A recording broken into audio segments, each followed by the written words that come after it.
Hey guys, tonight we begin with a gentle journey into the quieter, slightly sadder corners of medieval royal life. Grab a blanket, maybe a cup of something warm, and let yourself sink into the slow hum of centuries past. Dim the lights if you want, let your shoulders drop, and just float along as we wander through the odd fragile lives of kings and queens who really had no idea what they were signing up for. So let's start with a king called Charles II of Spain. He was known as the Bewitched, which sounds dramatic, but really it was mostly about genetics. He was called the Bewitched because his family tree was one long, twisting line of cousin marriages that would make any modern geneticist wince. His face, for instance, looked like someone had tried to sculpt the king out of soft clay and then left it in the sun too long. Every medical problem imaginable seemed to converge in his tiny, frail body. And yet, somehow, he managed to inherit the throne, which honestly feels like the historical equivalent of asking a toddler to fly a space shuttle. Charles spent most of his days in discomfort. Sitting was sometimes tricky because of his spinal problems. Eating was difficult because of his jaw, and speaking clearly was a challenge, and yet his advisors kept insisting he rule the empire, because of course they did. He was the last Habsburg in Spain, and the weight of an empire does not care if you look like a half baked potato. His life was a series of quiet struggles, punctuated by occasional attempts to be a monarch, which mostly involved lying in bed, listening to the echo of courtiers murmuring about succession, and occasionally signing a decree with a shaky hand. Floating gently over to another royal disaster, let's consider Joanna of Castile, better known to history as Joanna the Mad. Her story is, in a slightly sad way, both repetitive and inevitable. She loved her husband, Philip the Handsome, with a passion that made her advisors nervous. And when he died, she spent years wandering from castle to castle, carrying his coffin, literally. There was a lot of walking involved, much of it in silence, muttering to herself, or imagining conversations with Philip. In the grand scheme of dynastic politics, she was mostly seen as inconvenient, her melancholy treated like a minor storm to be managed. And yet, from our comfortable, modern distance, her devotion reads as intensely human, a quiet rebellion against the rigid expectations that confined her. Meanwhile, in France, Henry II liked to ride and joust, which seems wholesome until you remember that a jousting accident would eventually take him out in a way that was remarkably avoidable. He had a lovely habit of ignoring helmets and protective padding, which is charming in a let's watch a slow motion tragedy unfold sort of way. And then there's Catherine de' Medici, who, as a queen mother, spent decades orchestrating politics like a slow, sleepy chess game. She was obsessed with astrology, omens, and maintaining the fragile equilibrium between her children, each of whom had their own temperaments, illnesses, and inexplicable misfortunes. The family dinners must have been quietly tense affairs, the kind of awkward you can almost hear in the rustle of silk and the clink of silverware.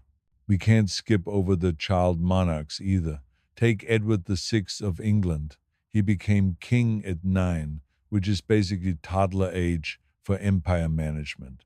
His days were regimented with tutors, prayers, and endless advice about how to rule, most of which he ignored, or would have if he had the energy.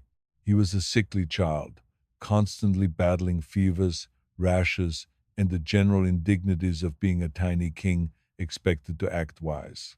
And still, he occasionally displayed flashes of intellect and curiosity, reading and questioning the adults around him, which is sweet until you remember that this brilliance was consistently smothered by adults insisting he focus on matters of state. Across Europe, the pattern repeats: sickly children, overbearing advisors, dynastic marriages, and personal eccentricities that somehow become legend. In the Holy Roman Empire, emperors often spent their lives negotiating with relatives who were only distantly less ambitious than themselves. Someone would have a chronic illness, someone else would have a drinking problem, and another would simply be temperamentally unsuited to power. And yet, they were expected to keep the wheels of empire turning, mostly while lying down or pacing in dimly lit chambers. Meanwhile, in the courts of Eastern Europe, we find rulers who perfected the art of quiet misery.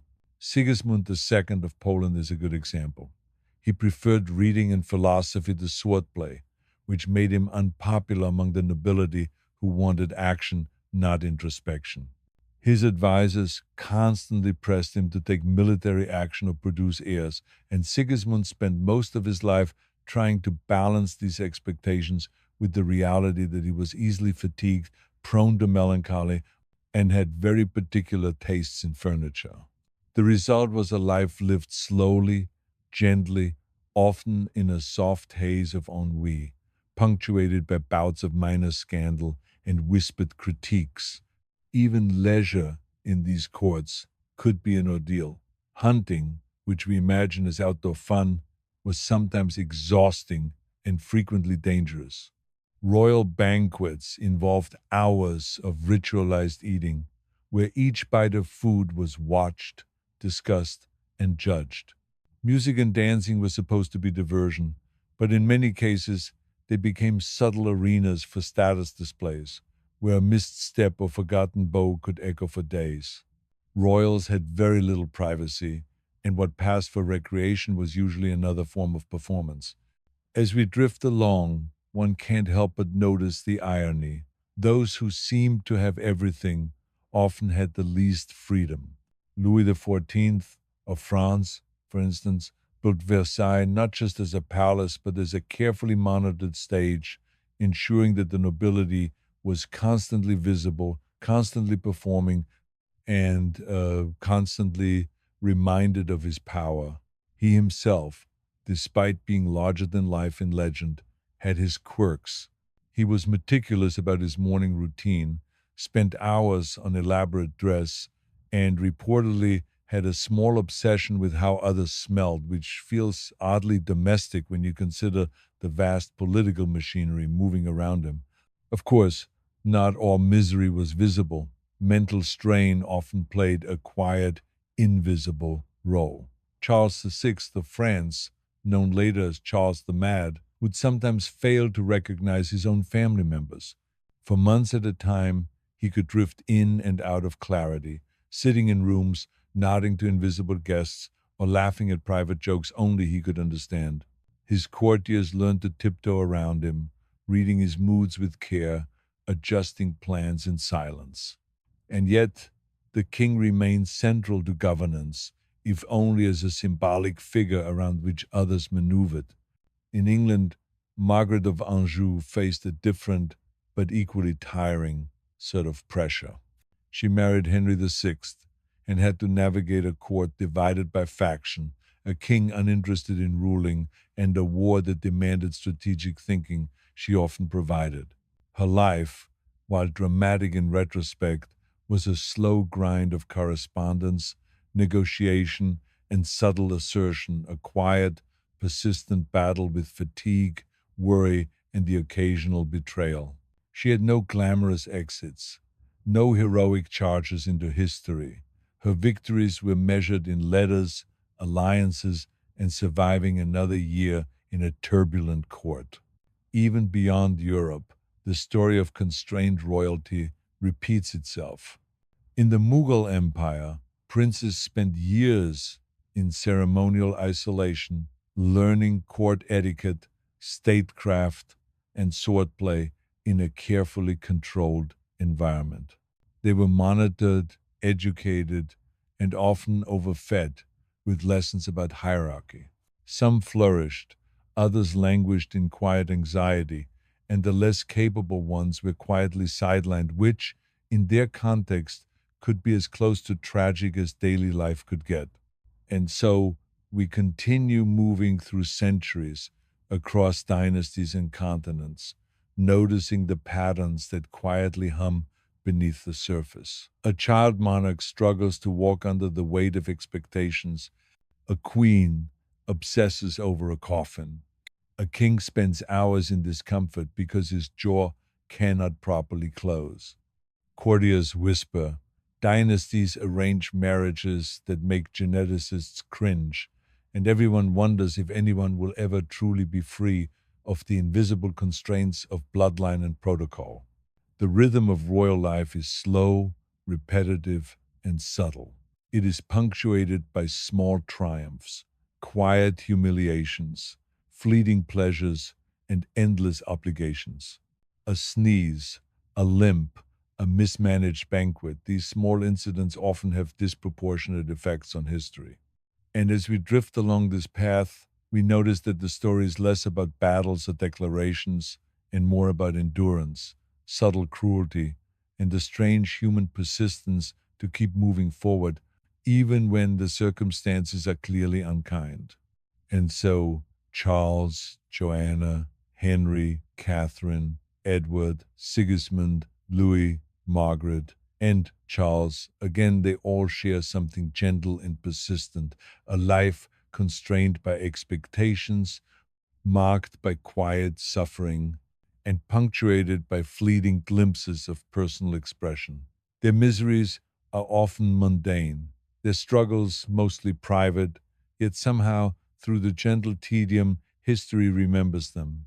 Not as thrilling warriors or dramatic villains, but as people who carried immense responsibilities while quietly contending with their own frailty. And so we continue, floating gently into the next stretch of history where the quiet endurance of royals, their small miseries, and their fragile triumphs unfold almost imperceptibly. Let's linger a bit with the Habsburgs, because once you start tracing that family tree, you realize it's less of a tree and more of a knot of limbs, painfully intertwined. Charles II was not an isolated case. Before him, his ancestors had already perfected the art of passing on, shall we say, inconvenient traits. It seems that each generation thought, why not double down? And of course, the results were as predictable as a slow, dreary sunset. Take Philip II of Spain, for instance. He had a face so narrow and elongated that contemporary observers compared it to a mask someone forgot to take off at a festival. His jaw was famously problematic, which made eating complicated, and he had a sort of persistent melancholy that only compounded over the years. He was devout, pious, almost to the point of obsession, which meant that much of his day was filled with prayers, sermons, and consultations with theologians. And yet, he was expected to rule one of the largest empires in the world. He often did so while sitting stiffly in a chair, occasionally shifting uncomfortably because, as with many royals, his body was more fragile than the crown he wore. Meanwhile, in England, we encounter Mary I, often remembered as Bloody Mary, though the nickname is somewhat misleading if you consider her personal life. She was small, delicate, and prone to illness, and the pressures of being a queen were magnified by her constant awareness that she was expected to produce an heir. She spent much of her time in quiet reflection, walking slowly through palaces, and enduring endless political advice that she mostly ignored. Her marriage to Philip II of Spain was arranged as a political necessity, but the personal toll of companionship with someone distant and politically motivated was quietly enormous. And speaking of distant and politically motivated, let's drift over to France, where the story of Henry III unfolds. He was called the Weak by some, though in fairness, it wasn't entirely his fault. Henry was painfully introspective, suffered frequent illnesses, and had a fondness for elaborate dress that made him seem almost theatrical. His reign was characterized less by political triumphs and more by a delicate navigation of faction, ceremonial obligations, and the persistent scrutiny of nobles who were constantly plotting or gossiping. His life could be summarized as a series of quiet frustrations, punctuated by occasional fainting spells or long walks through the gardens of the Tuileries, where he tried to breathe and forget the endless expectations pressed upon him. Even in the Byzantine court, the pattern repeats. Emperor John VI, Cantacusenos, spent his years immersed in slow, careful administration while dealing with the incessant machinations of relatives and rivals. Byzantine royalty had a peculiar way of combining ceremonial grandeur with exhausting personal intrigue. Everyone was constantly testing everyone else, yet no one ever openly resolved the tension. The result was a court filled with quiet anxiety, whispered calculations, and nobles walking around with careful smiles that never fully reached their eyes. The emperor's life, like that of many of his counterparts in Western Europe, was a delicate negotiation with illness, boredom, and the constant hum of obligation.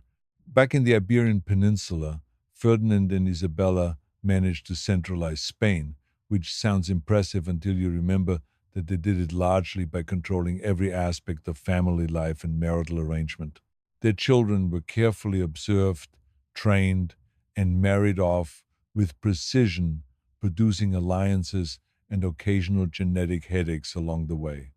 Their court, while elegant, was also suffocatingly regimented. Each child had a tutor, a religious advisor, and an endless stream of etiquette instructions.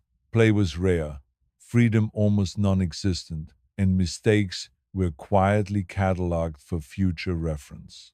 And yet, in this slow grind of dynastic strategy, they succeeded in creating a unified kingdom, not through flamboyant heroics, but through meticulous, quiet persistence. Let's drift now to the small but fascinating miseries of Eastern European royalty.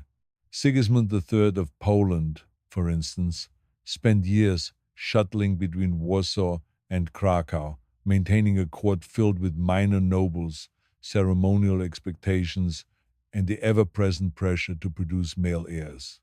He had a particular fondness for grand attire, which meant hours of being dressed in uncomfortable robes, while advisers whispered suggestions for policy decisions he sometimes ignored. His children, of course, inherited both his temperaments and his proclivity for delicate health, continuing the pattern of quietly fragile dynasties. Meanwhile, in the Italian principalities, we see similar stories repeated in miniature. Francesco I de' Medici, Grand Duke of Tuscany, lived a life of carefully monitored appearances and intense domestic oversight. He was often sickly, subject to strict diets, and intensely observed by his physicians. His life was punctuated by minor personal dramas, a favored servant caught in some minor indiscretion, a guest arriving late for a dinner, or the delicate balance of power with neighboring city-states. Each incident was magnified in the small, intricate world of Renaissance courts, where even the quietest discomfort could ripple outward into political consequence. And of course, the English tutors provide ample material for a gentle contemplation. Edward VI, as mentioned, was a child king, and his health was precarious almost from birth. He had fevers, rashes, and the general miseries of delicate childhood compounded by the weight of expectation. His every word was scrutinized, his every action debated. Yet, within the constraints of his fragile body and mind, he occasionally displayed curiosity, intellect, and even flashes of the humor that his courtiers quietly envied. It was a small, subdued triumph, barely noticeable against the backdrop of dynastic tension. But for those who look closely, it reveals the persistence of human spirit amid constraint. Mary, Queen of Scots, offers another example of quiet endurance. She spent years in foreign courts, watched by relatives and political observers, always aware that her behavior could be interpreted as rebellion, seduction, or incompetence. Her days were long and measured. Private prayers, letters written with care, walks through enclosed gardens, and endless strategizing with companions she could trust only partially. She endured betrayals, imprisonment, and exile, all while maintaining a composed exterior that few could penetrate. And yet, her interior life, filled with reflection and occasional sorrow, was a world apart from the public spectacle of her royal duties. In the Holy Roman Empire, Ferdinand I had had a life punctuated by subtle difficulties. He was expected to negotiate constantly between princes, electors, and foreign powers, all while managing personal health issues, minor injuries, and occasional fainting fits. His personal diaries suggest a man quietly conscious of mortality, reflecting often on the limits of power, the fragility of life, and the delicate balance between duty and personal desire. This theme recurs constantly among royals, public expectation clashing with private limitations, producing a kind of gentle tension that defines much of their historical legacy. Meanwhile, Catherine de' Medici, having survived her own share of family tragedies, continued to orchestrate court life with meticulous attention to detail. Her children each had eccentricities, physical frailties, psychological sensitivities, and a tendency toward melancholy.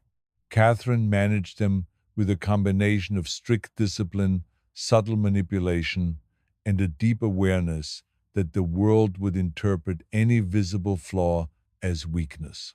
Her life, though outwardly grand, was quietly constrained by the knowledge that a single misstep could unravel years of careful planning. Even Louis XIV, the Sun King, despite his mythic image, lived under immense personal constraints. His day was meticulously scheduled, from morning rituals to evening prayers, and every aspect of his life was observed, recorded, and commented upon. He was obsessed with details, from the folding of napkins to the arrangement of furniture, and small irritations could occupy his mind for hours. Yet he also had moments of private reflection, quiet walks, and a fondness for observing the court from a distance where he could contemplate human behavior almost scientifically. As we continued drifting along this slow river of dynastic existence, we noticed that human fragility, physical, mental, emotional, is a constant companion. Kings and queens may appear distant and powerful in portraits or historical summaries, but in their daily lives, they often contended with the same basic vulnerabilities as anyone else: sickness, fatigue, awkward social interactions, and the pressure of expectation. In some ways, these quiet miseries are more telling than battles or conquests because they reveal the subtle texture of life behind the ceremonial mask. Let's pause a moment with Joanna of Castile again, because her story keeps unfolding in this quiet pattern. Her devotion to Philip the Handsome persisted through years of solitude, palace intrigue, and public misunderstanding. She wandered slowly from castle to castle, carrying his coffin, and her private grief became almost a public spectacle. Yet, within this melancholic drift, there is also resilience. She survived, endured, and persisted, embodying the odd combination of fragility and tenacity that characterizes so many royal lives. Meanwhile, across the Channel, Elizabeth I of England managed her own version of quiet endurance. Her court was filled with advisers, petitioners, and distant relatives, all with their own agendas. She navigated these waters with subtlety, intelligence, and a remarkable capacity for patience. Elizabeth faced threats constantly, from foreign powers to domestic plots, yet her personal discomforts, headaches, insomnia, digestive troubles remained largely private. Her triumphs were often the result of endurance, careful observation, and the ability to tolerate endless minor irritations without losing composure. Even in smaller principalities, the pattern is consistent. Young princes and princesses are carefully monitored, tutored, and corrected. Physical frailties are managed with medical theories that now seem quaint, and emotional sensitivity is often misread as weakness. Yet these lives, lived quietly under the weight of expectation, are full of subtle dramas, a whispered insult, a carefully planned marriage, an illness that quietly alters succession. The texture of life is slow, methodical, and sometimes unbearably delicate. The life of a royal, then, is less about triumph and spectacle and more about measured endurance. Each generation, each family, each court contributes to a long pattern of fragility, persistence, and subtle human drama. The miseries are not loud. They do not announce themselves with fanfare. They accumulate layer upon layer, creating a rhythm that carries through centuries, observable in portraits, letters, diaries, and the occasional faint rumor passed down through time. We move from the frail Charles II to Philip II, from Joanna to Henry III, from Sigismund III to Francesco de' Medici, and we see the repeated themes: delicate bodies, fragile minds, endless expectations, and the quiet endurance of human beings who, despite everything, manage to persist. There is a rhythm to these lives, a gentle oscillation between private discomfort and public performance. We watch them drift through history, not in heroic arcs, but in slow, measured currents, marked by small victories, minor defeats, and enduring obligations. And so the story continues, soft and unhurried, tracing the subtle patterns of human fragility and quiet endurance. Each monarch, each child, each advisor contributes to the slow unfolding of dynastic life. Each day is a careful negotiation with circumstance, health, and expectation. We observe gently, without judgment, the intricacies of lives lived under invisible constraints, and in doing so, we gain a faint, reflective understanding of history, not as spectacle, but as sustained, persist humain effort. As we continue, we hum forward into more lives, shaped by inheritance, fragile health, and endless ceremonial expectation. The slow pattern of dynastic fragility repeats itself, generation after generation, quietly guiding the course of European courts. Let's linger first with the Habsburg line again, because it seems there's no escaping them. Charles II of Spain's struggles were only the latest in a long, slow sequence of delicate monarchs. His ancestors, each in turn, had bodies and minds that strained under the compounded pressures of inbreeding, long hours of ceremonial obligation, and the subtle psychological weight of court life. Even the smallest illness could derail a day, and days built into years, years into decades, carrying each fragile body forward with measured care. Philip IV of Spain, Charles II's grandfather, presents a vivid picture of quiet endurance. He was plagued by gout, chronic fatigue, and recurring fevers, all of which forced him to limit physical activity and spend much of his time reclining or being attended to by doctors. And yet, he was king of one of the most sprawling empires in Europe. He carried out his duties with deliberate slowness, signing decrees with careful attention and listening intently to ministers whose advice he weighed against instinct and tradition. His family life was similarly constrained. He married twice, and each child required constant attention, careful feeding, and monitoring for the smallest sign of illness. Play and leisure, when permitted, were brief and subdued, often interrupted by the demands of protocol or illness. Meanwhile, the French royal family, particularly under the Bourbons, exemplifies another shade of slow endurance. Louis XIII was a frail child, often sick and prone to melancholy, yet he was expected to provide heirs, negotiate the nobility, and manage military campaigns. His days were regimented with prayers, court ceremonies, and long periods of private reflection.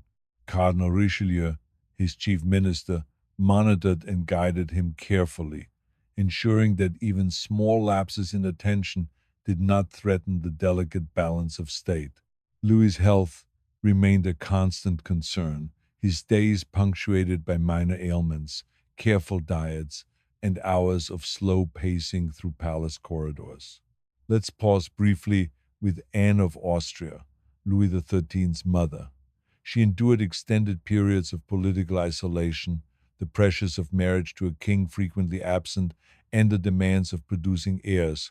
Her life was a quiet oscillation between hope and disappointment, punctuated by long hours of prayer and ceremonial duty. She bore the expectation of dynastic continuity with a quiet stoicism that, in the slow rhythm of the court, became almost invisible to her contemporaries. And yet, through patient endurance, she contributed subtly but decisively to the survival and continuation of her family line. As we float onward to England, we encounter the quietly constrained lives of the Stuart monarchs. Charles I, for example, was a man of fragile health and temperament, prone to melancholy, introspection, and occasional irritability. He spent much of his life balancing ceremonial duties with private reflection, often retreating into long walks, prayers, and consultations with a limited circle of advisers. His life was punctuated by the tension between personal inclination and public expectation, and the slow accumulation of small grievances among the nobility and parliament quietly eroded his authority over decades. Meanwhile, Henrietta Maria, Charles's queen, navigated her own quiet challenges. She arrived in England as a foreign princess, expected to adapt seamlessly to English court life, produce heirs, and influence political alliances. Her days were filled with ceremonial appearances, private prayers, and careful observation of court dynamics. She endured repeated pregnancies, each bringing its own risk and subtle health challenges, and managed her household with careful attention to detail, negotiating constantly the small, delicate problems that arose from courtiers, servants, and her own children.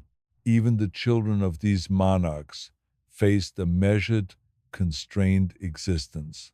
James, the future James II, spent much of his youth under close supervision, with strict tutors, regimented schedules, and the constant weight of expectation pressing on every decision. His health, like that of many royals, was fragile. He suffered from minor ailments that required attention and adjustment of daily routines. Play was never fully free, leisure always tinged with obligation, and education, both a tool for empowerment and a source of subtle stress. Meanwhile, in Central Europe, the Habsburg emperors continued the quiet tradition of delicate lives paired with immense political responsibility. Ferdinand II, for example, was deeply pious, often spending hours in prayer, reading religious texts, and reflecting quietly on moral and ethical questions. He was also subject to chronic health concerns, including digestive issues, periodic fevers, and fatigue. Despite these challenges, he maintained the slow rhythm of governance, delegating some responsibilities while personally attending to others, always aware that minor errors could have disproportionate consequences. Across the smaller Italian courts, princes and duchesses lived lives of constrained comfort, their days structured around ritualized meals, religious observances, and ceremonial appearances. Francesco II Gonzaga of Mantua, for instance, was frequently ill, and his court carefully monitored his health, diet, and emotional state. Every minor misstep was recorded and considered, and every illness became a slow, measured concern that shaped political decisions. His personal inclinations, reading, music, reflection, were tolerated only as long as they did not interfere with dynastic obligations. Meanwhile, in the Scandinavian kingdoms, the slow rhythm of court life persisted with similar patterns. Christian IV of Denmark spent long hours attending to court ceremonial, managing state affairs, and overseeing family life, all while contending with chronic ailments, fatigue, and minor injuries from daily activities. His children, carefully tutored and closely supervised, inherited not only dynastic expectations but also the subtle anxieties and frailties of their parents, continuing the gentle pattern of vulnerability layered atop responsibility. As we continue, we hum forward to the Wittelsbach line in Bavaria. Maximilian I was meticulous, careful, and prone to minor ailments that required constant attention. His days were long, structured by prayer, consultation, and observation of court rituals.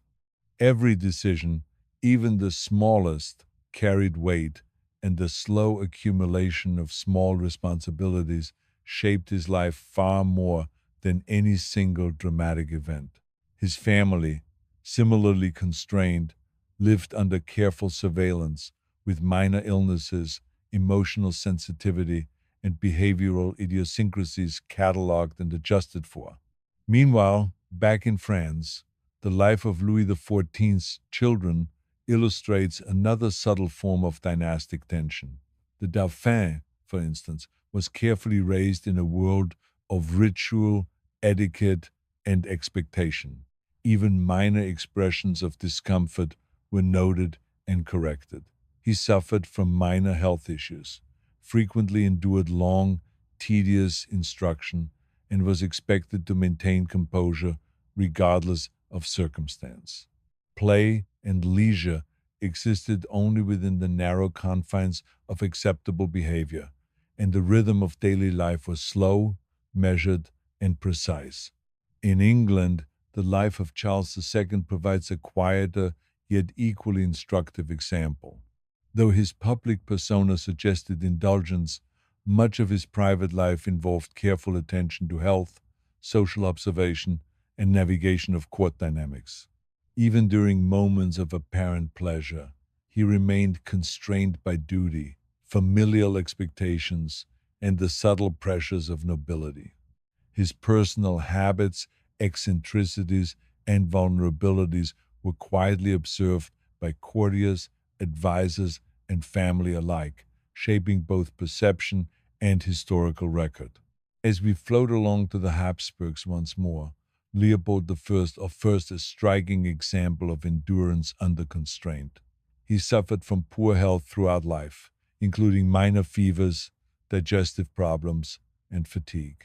Despite this, he attended to a vast empire, conducting correspondence, hearing petitions, and carefully navigating the expectations of a complex dynastic network. His family, subject to the same pressures, mirrored the slow rhythm of obligation, the gentle accumulation of minor difficulties, and the persistent need for measured behavior in the face of circumstance. Meanwhile, in Italy, the Medici family continued their quiet but intense influence over the cultural and political life of their region. Ferdinando II de' Medici, often sickly, spent long hours in observation, reflection, and careful management of court life. His personal inclinations, gardens, music, reading were permitted but closely monitored, and the slow rhythm of expectation persisted alongside delicate health, subtle domestic concerns, and the persistent demands of family continuity. In the Portuguese court, John IV offers another instance of this quiet persistence. Though physically frail and subject to minor illness, he managed a kingdom under constant external pressure, delegating tasks carefully and spending long hours in measured reflection. His children were raised with the same attentiveness to fragility, instruction, and social expectation, ensuring continuity while minimizing overt disturbance to the carefully balanced rhythm of court life. As we continue, hum forward to the German principalities, where rulers like Frederick William of Brandenburg maintained their territories through careful observation, delegation, and the slow accumulation of small, deliberate decisions. His life, like so many others, was punctuated by minor ailments, endless ceremonial obligations, and the quiet pressures of familial duty. His children, tutored and monitored, were likewise caught in the slow, unending current of dynastic expectation, learning from early childhood the balance between personal desire and inherited responsibility. Meanwhile, in France, the late 17th century illustrates the persistence of constrained royal life. The children of Louis XIV, delicate, frequently ill, and constantly observed, carried on the slow rhythm of court expectation. Minor fevers, small injuries, and fleeting emotional upsets were meticulously noted and addressed. Life was measured, precise, and relentless in its quiet pressure, a cycle repeated with subtle variations across generations and across borders. Even the smallest principalities reflect this pattern. Dukes, marquises, and counts, along with their children, spent long days in regimented instruction, ceremonial observation, and management of fragile households.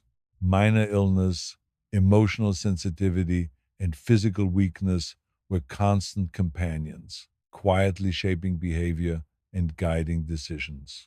The slow rhythm of endurance, repetition, and careful observation is universal, whether in France, Spain, Germany, Italy, or the more distant courts of Eastern Europe.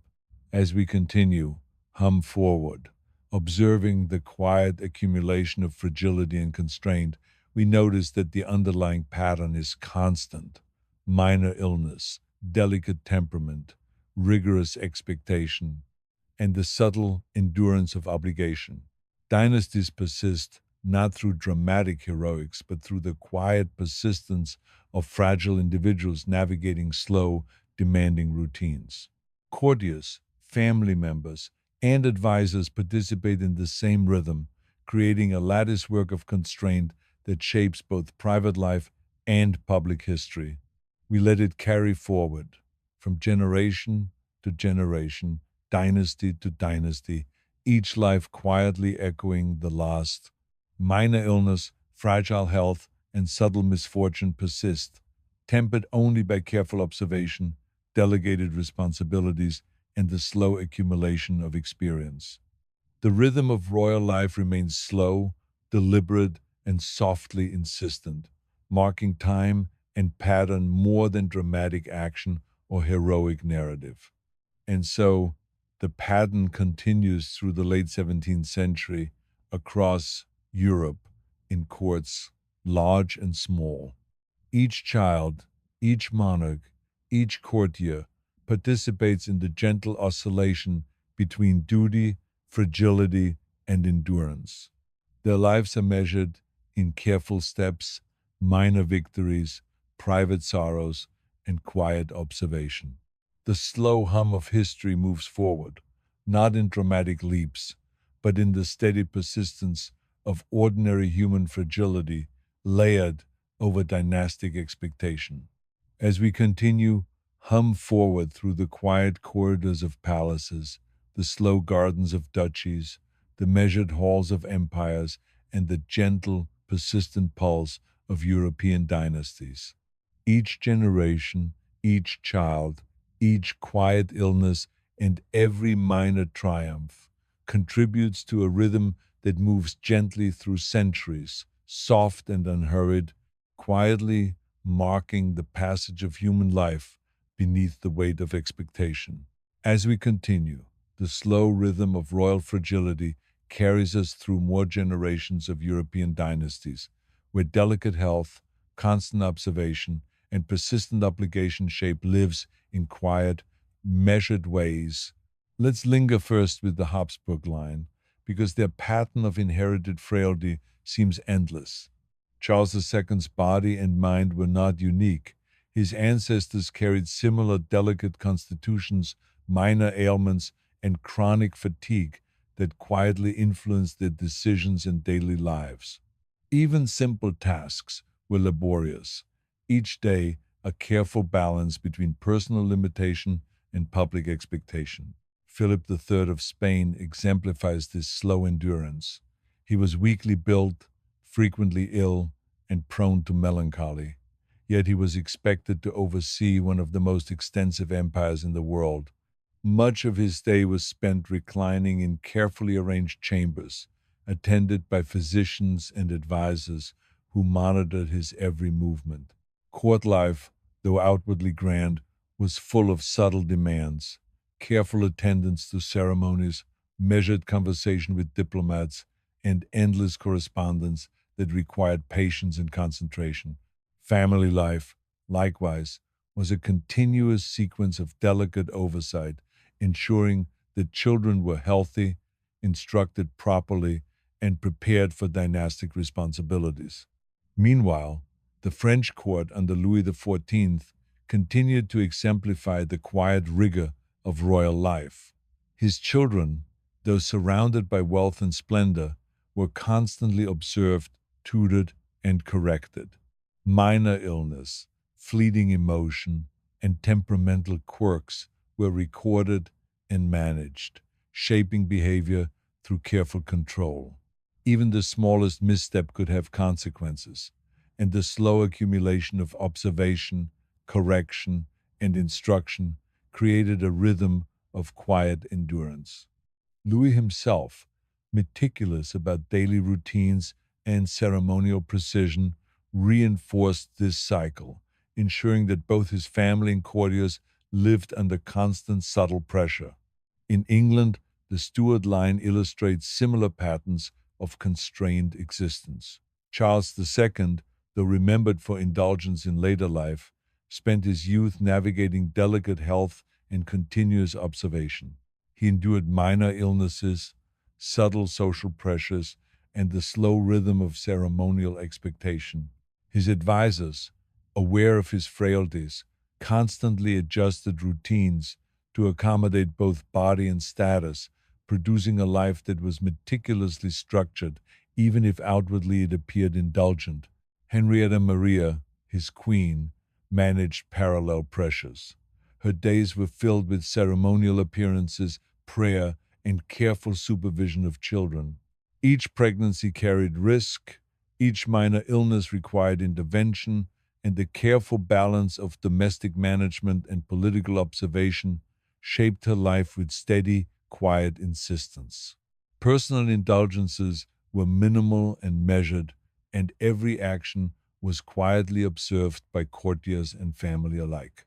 Moving to Central Europe, Ferdinand III of the Holy Roman Empire demonstrates another instance of quiet endurance under dynastic pressure. Chronic illness, fatigue, and delicate health shaped much of his reign, and he navigated the responsibilities of emperor through careful delegation, long periods of rest, and attention to ceremonial detail. His family, including children with similarly delicate constitutions, lived under constant monitoring, where every small health concern or emotional fluctuation was noted and managed. In the Italian courts, the Medici line continues to illustrate the interplay of fragile health and dynastic obligation. Cosimo III de' Medici, for example, spent long hours under observation with physicians, tutors, and advisors guiding daily routines. Minor ailments were persistent companions, and the careful management of domestic life and ceremonial obligations created a rhythm of quiet endurance. His children inherited similar vulnerabilities, perpetuating the slow, methodical pattern of fragile persistence.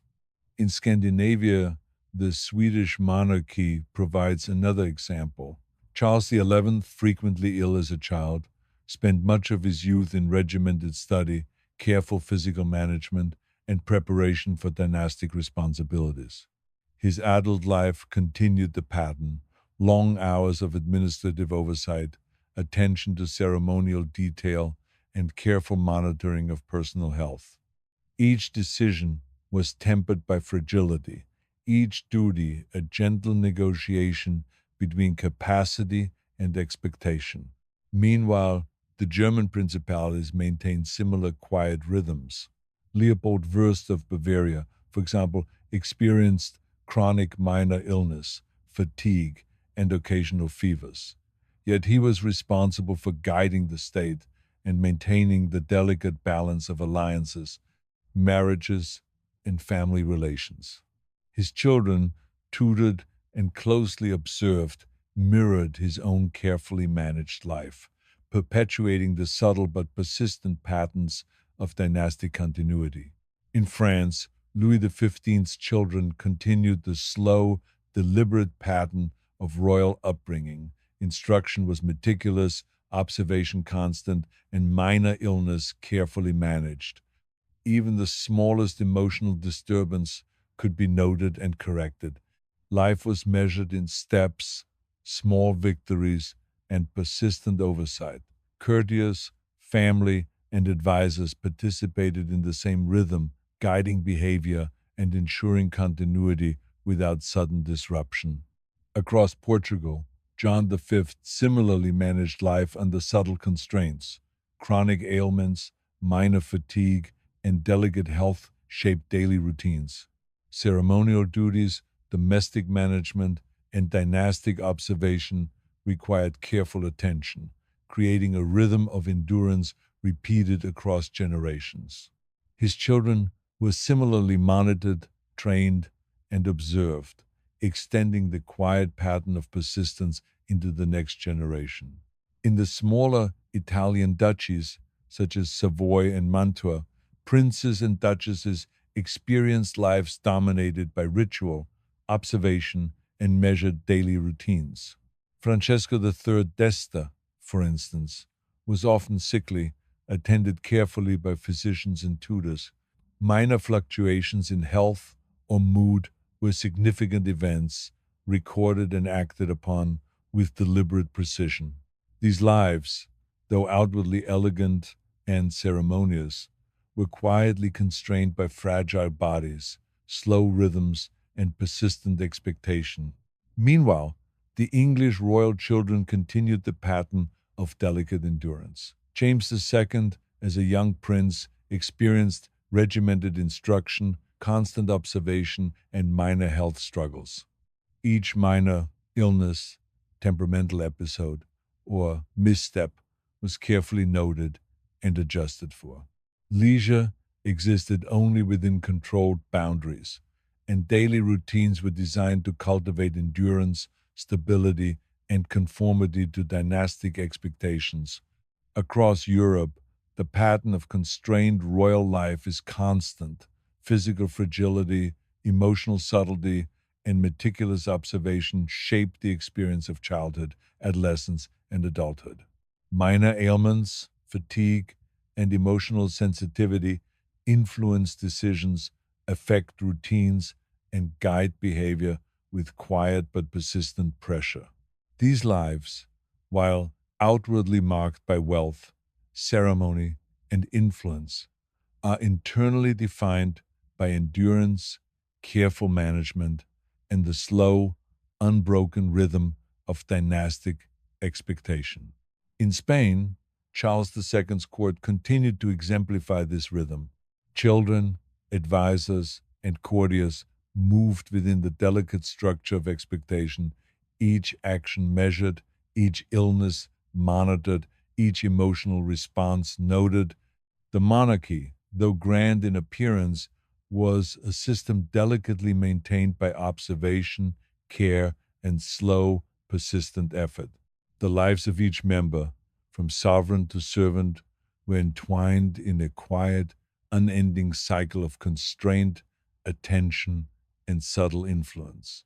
Meanwhile, in France, the life of Marie Adélaïde of Savoy illustrates similar patterns. She married Louis, Duke of Burgundy, and her days were filled with careful ceremonial observation, management of household obligations, and attention to minor illnesses and fatigue. Even leisure was regimented, subject to instruction and subtle oversight. Each small triumph or setback was part of a larger rhythm, gently guiding the course of dynastic life. In the Holy Roman Empire, Leopold I's later children continued the pattern of fragility and expectation. Chronic illness, careful diet, and deliberate pacing of daily routines shaped lives from early childhood. Each courtly obligation, each ceremonial appearance, and each minor health concern was addressed methodically, reinforcing the slow, enduring rhythm of dynastic management. The persistence of minor ailments, delicate constitution, and subtle emotional variation quietly shaped the continuity of rulership across generations. Meanwhile, in Italian courts, the pattern persisted in Florence, Mantua, and Modena. Dukes, marquises, and princes navigated ceremonial obligations, domestic oversight, and delicate health concerns with meticulous attention. Children were observed and instructed with persistent care, ensuring that fragility and expectation were managed continuously. The rhythm of these courts, though outwardly elegant, was quietly structured by endurance, oversight, and subtle adjustment. In Scandinavia, the children of Christian V of Denmark similarly experienced this slow rhythm. Health monitoring, careful instruction, and ceremonial adherence dominated daily life. Minor illness and temperamental sensitivity were observed and guided, producing a continuity of cautious persistence that extended through generations. The balance between expectation and capacity remained delicate, shaping both private experience and public perception. In the German principalities, rulers such as Augustus II of Saxony navigated similar currents. Fragile health, subtle melancholy, and minor fatigue influenced daily routines, ceremonial observances, and family management. Children were closely observed and instructed, ensuring continuity of dynastic stability while managing individual vulnerability. This quiet, unbroken pattern defines much of European court life across centuries: persistence, observation, and careful endurance. Meanwhile, the Bourbon children of France continued in this gentle pattern. Instruction, observation, and careful oversight shaped childhoods, adolescence, and early adulthood. Minor illness, emotional sensitivity, and physical weakness were managed continuously. The slow rhythm of endurance shaped both public behavior and private experience, ensuring continuity across generations while preserving fragile lives within delicate frameworks of expectation. In Portugal, the royal children of John V mirrored these patterns. Each child experienced regimented instruction, careful monitoring of health, and constant observation in ceremonial and domestic life. Minor ailments were managed precisely, emotional temperament was observed closely, and the slow rhythm of dynastic expectation persisted across generations. These lives, though outwardly marked by grandeur, were internally structured by delicate persistence, subtle management, and unhurried endurance.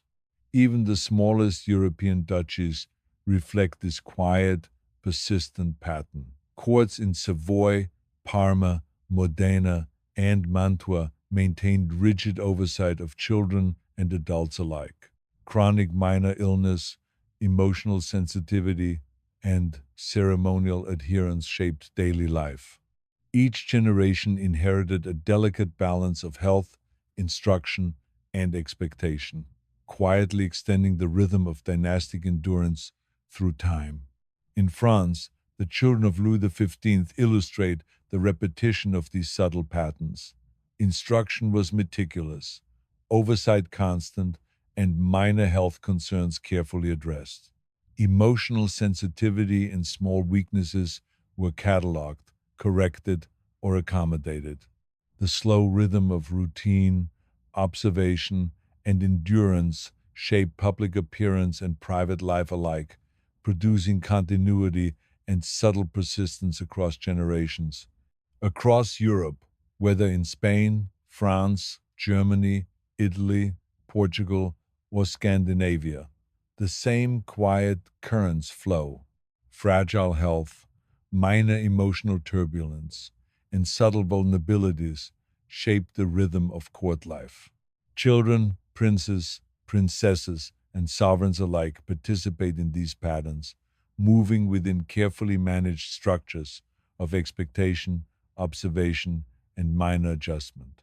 The texture of life in these courts is subtle, slow, and unhurried. Illness, fatigue, and minor melancholy persist quietly. Daily routines, ceremonial obligation, and domestic management combine to produce a rhythm that moves gently through decades, generations, and dynasties. Minor triumphs, private sorrows, and subtle victories are quietly observed, noted, and accumulated, forming the understated backbone of dynastic continuity across centuries. We let it carry forward through the late 17th and early 18th centuries, across courts large and small, across fragile bodies and persistent obligations. Each life contributes to a slow, unbroken current of observation, endurance, and subtle adaptation. The rhythm is continuous, soft, and persistent, reflecting the gentle pressures of dynastic expectation over centuries of European history. Even the seemingly insignificant members of courts, the youngest children, the distant relatives, and the minor courtiers participate in this subtle pattern. Their lives, like those of sovereigns, are quietly structured, observed, and constrained. Minor illness, fatigue, and emotional variation shape behavior and expectation, creating a continuity of gentle persistence that extends across dynasties. The Habsburgs, Bourbons, Stuarts, Medici, Wittelsbach, and other families continue in this measured, quiet rhythm. Children inherit delicate constitutions, subtle melancholies, and persistent obligations. Parents, advisors, and attendants guide, observe, and adjust, creating a network of careful endurance. The slow rhythm persists, carrying forward the patterns of fragility, duty, and observation through successive generations without abrupt disruption, spectacular events, or dramatic heroics. And so, as we continue hum forward along this unbroken thread, each court, each child, each monarch participates in a gentle, persistent pattern of endurance, subtle management, and minor triumphs. These lives, though outwardly marked by wealth, ceremony, and influence, are internally defined by persistent fragility, slow adaptation, and measured response to the pressures of inheritance and expectation. The rhythm remains soft, steady, and continuous, stretching from the Habsburg palaces of Spain to the French salons, from German principalities to Italian duchies, from Scandinavian courts to Portugal. Minor illness, delicate temperament, and subtle vulnerabilities shaped the passage of time, producing a gentle continuity that carries the legacy of dynasties across centuries. The rhythm of European royalty moves onward, measured, deliberate, and gentle, carrying with it the persistent patterns of fragility, subtle endurance, and quiet obligation. In the Habsburg line, the persistence of delicate health and slow adjustment to duty continues to shape lives. Charles VI, for instance, suffered from repeated bouts of illness throughout his childhood, ranging from fevers to persistent fatigue. His education was carefully monitored, every tutor and physician aware of the need to balance instruction with rest, and the young prince's days were filled with a careful mix of study, observation, and ceremony. The physical constraints imposed by health guided not only his personal habits, but also the pace at which he could absorb knowledge and navigate the slow rituals of court life. His adulthood did not provide relief from these constraints. Charles VI spent long hours attending councils, listening to petitions, and consulting ministers, all while contending with chronic discomfort and the subtle limitations imposed by his constitution. Every public appearance was carefully staged, every ceremonial obligation meticulously timed to avoid undue strain. His children were subject to the same level of observation, carefully monitored for signs of illness, fatigue, or emotional fluctuation. Even minor fevers were treated with utmost seriousness, and minor tantrums or emotional episodes were quietly recorded and addressed. The continuity of dynastic life rested on these slow, meticulous adjustments, with each individual carefully molded to fit the rhythm of enduring responsibility. Meanwhile, in France, the slow rhythm of royal upbringing continued with Louis XV and his children. The Dauphin, delicate and frequently ill, were tutored in carefully regulated schedules designed to maximize instruction while minimizing strain. Every detail, from diet to physical activity to emotional response, was noted and managed by a network of advisors, physicians, and attendants. Even minor illnesses became significant events, subtly altering the course of daily routines and court ceremonies. Their fragile bodies, paired with constant ceremonial expectation, created a quiet tension that defined daily life in the palace. The pattern persists in England as well. George I, though outwardly commanding, contended with delicate health issues and persistent fatigue. Daily routines required careful management of ceremonial duties, correspondence, and private reflection. His children, trained in similarly regimented circumstances, were subject to observation and correction that shaped behavior, habit, and temperament from the earliest years. Minor illnesses, subtle emotional fluctuations, and frailties of body and mind dictated the pace of life, guiding public behavior and private conduct in quiet, persistent ways. In Central Europe, Maria Theresa's children provide another example of careful management under the constraints of fragile health. As Archduchess, she observed the slow rhythms of instruction, ceremonial duty, and family management with meticulous attention.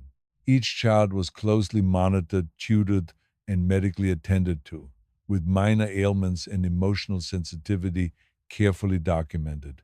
The slow pace of life, punctuated by ceremonial observance, minor illness, and continuous attention to health, created a rhythm that defined the family and court alike. In the smaller Italian courts, rulers and heirs navigated lives similarly constrained by health, etiquette, and the quiet weight of expectation. Ferdinand VI of Naples, for example, spent long hours under observation, attended carefully by physicians, tutors, and domestic staff. Minor ailments, emotional sensitivity, and fatigue dictated daily schedules, while ceremonial duties and family management were delicately balanced. Children, too, were subject to continuous monitoring and correction, ensuring the continuity of fragile dynastic life through careful guidance. The Scandinavian courts displayed the same patterns. Frederick IV of Denmark, delicate in childhood and prone to illness, experienced regimented instruction, careful observation, and persistent guidance through ceremonial life. His adult life maintained the slow rhythm established in youth. Long hours of administrative attention, ceremonial participation, and careful management of family and domestic affairs. Each minor illness or emotional variation influenced routine and decision making, reinforcing the quiet structure of persistent dynastic care. Across the German principalities, the rhythm of dynastic fragility remains constant. Charles VII of Bavaria contended with delicate health, minor fatigue, and persistent observation from birth through adulthood. Children and heirs were carefully instructed, monitored, and adjusted to fit within the slow rhythms of ceremonial and domestic expectation. Minor ailments, subtle emotional fluctuations, and physical fragility were addressed meticulously, shaping behavior and guiding long-term development within the courtly framework. Meanwhile, in Spain, Charles III's children were raised under similarly precise conditions. Instruction was carefully measured, ceremonial observation constant, and minor illnesses treated with particular attention. Each child's routine was a combination of education, observation, and careful pacing, designed to protect delicate constitutions while ensuring continuity of dynastic knowledge, etiquette, and obligation. Physical fragility and emotional sensitivity influenced daily routines, ceremonial presence, and domestic management in ways that were subtle but persistent. In France, the continuation of Bourbon influence reflects the same quiet patterns. Louis XVI's children, delicate and frequently ill, moved through regimented schedules of instruction, observation, and ceremonial obligation. Minor health fluctuations, altered routines, and emotional sensitivity was carefully noted and addressed. The slow rhythm of endurance continued through each generation, shaping behavior and providing continuity without dramatic intervention or abrupt disruption. In the Portuguese court, the children of Maria I were similarly constrained. Education, observation, and ceremonial duties were all balanced against fragile health and subtle emotional variation. Minor fevers, fatigue, and emotional fluctuation guided daily schedules, ensuring that the rhythm of dynastic continuity persisted gently through the years. Each child participated in a careful network of observation, instruction, and domestic oversight, creating a measured continuity that would extend into the next generation. In the smaller German principalities, rulers such as Frederick the Great's relatives navigated lives marked by fragile health, meticulous observation, and continuous ceremonial duty. Children were closely monitored, taught to regulate emotional response, and guided through routines designed to preserve health and ensure continuity. Minor illnesses were treated with diligence, and physical frailty influenced the pacing of both education and courtly engagement. Meanwhile, the Italian duchies maintained the same slow, persistent rhythm. Rulers, heirs, and minor courtiers were subject to constant observation, careful management of health, and regimented instruction. Even subtle emotional fluctuations or minor physical weaknesses were considered significant, shaping daily routines and ceremonial obligations. The continuity of dynastic life depended on these persistent, quiet adjustments, ensuring that fragile bodies and delicate minds could navigate the weight of inherited responsibility. Across Europe, the recurring pattern of fragile health, meticulous observation, and quiet endurance persists. In Spain, France, England, Germany, Italy, Portugal, and Scandinavia, children and sovereigns alike move through carefully structured lives shaped by subtle vulnerabilities and persistent expectation. Minor illness, fatigue, and emotional sensitivity guide daily routine, ceremonial performance, and domestic management with gentle but insistent precision. In France, the late Bourbon children of Louis XV continued the slow pattern. Instruction, ceremonial observation, and careful oversight dominate daily life. Minor ailments are addressed carefully, and emotional sensitivity is gently guided. Each step is measured, each routine carefully paced, ensuring the slow accumulation of experience, endurance, and dynastic continuity. The rhythm of these lives is continuous, persistent, and softly insistent, stretching across decades and generations. In the Habsburg Empire, the children of Joseph I similarly guided. Education, observation, and minor illness shaped each day. Ceremonial obligations and domestic responsibilities were balanced against fragile health and emotional sensitivity. The slow rhythm of endurance, careful adjustment, and continuous observation defined life within these dynasties, producing continuity across generations without the need for dramatic interruption or heroic intervention. Meanwhile, the Stuart line in England continued to display these patterns. Queen Anne's children, frequently ill and fragile, moved through regimented schedules of instruction, ceremonial obligation, and domestic oversight. Each minor health fluctuation influenced daily routine, shaping both private and public life in subtle, persistent ways. The rhythm of endurance carried forward gently, establishing a continuity that defined dynastic existence over decades. In smaller principalities, the pattern is similarly clear. Dukes, marquises, and princes, along with their children, navigate ceremonial obligations, fragile health, and emotional sensitivity with meticulous attention. Every minor fever, every small emotional fluctuation, every subtle physical weakness is noted, adjusted for, and incorporated into the rhythm of daily life.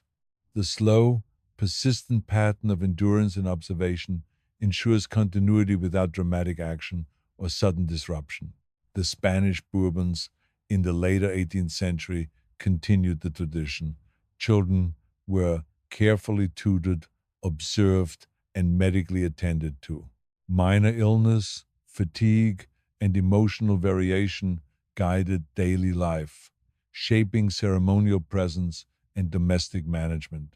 Continuity was maintained through deliberate pacing, gentle adjustment, and persistent observation, ensuring the persistence of fragile dynastic life across generations.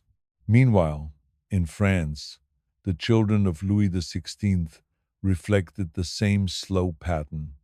Education, observation, and careful management of minor illness and emotional fluctuation defined daily routine. Ceremonial obligations were meticulously observed, and minor challenges were addressed with deliberate care. The rhythm of dynastic life moved forward gently, persistently, and continuously, marked by endurance, subtle adjustment, and soft insistence. In Portugal, Maria Dot's children continued under similar constraints. Instruction, ceremonial participation, and domestic management were carefully balanced against fragile health and subtle emotional sensitivity. Minor illness and fatigue guided daily routine, producing a quiet but persistent continuity that extended across generations. Each child's life was part of the slow, unbroken pattern of dynastic persistence, shaped by careful observation and gentle management.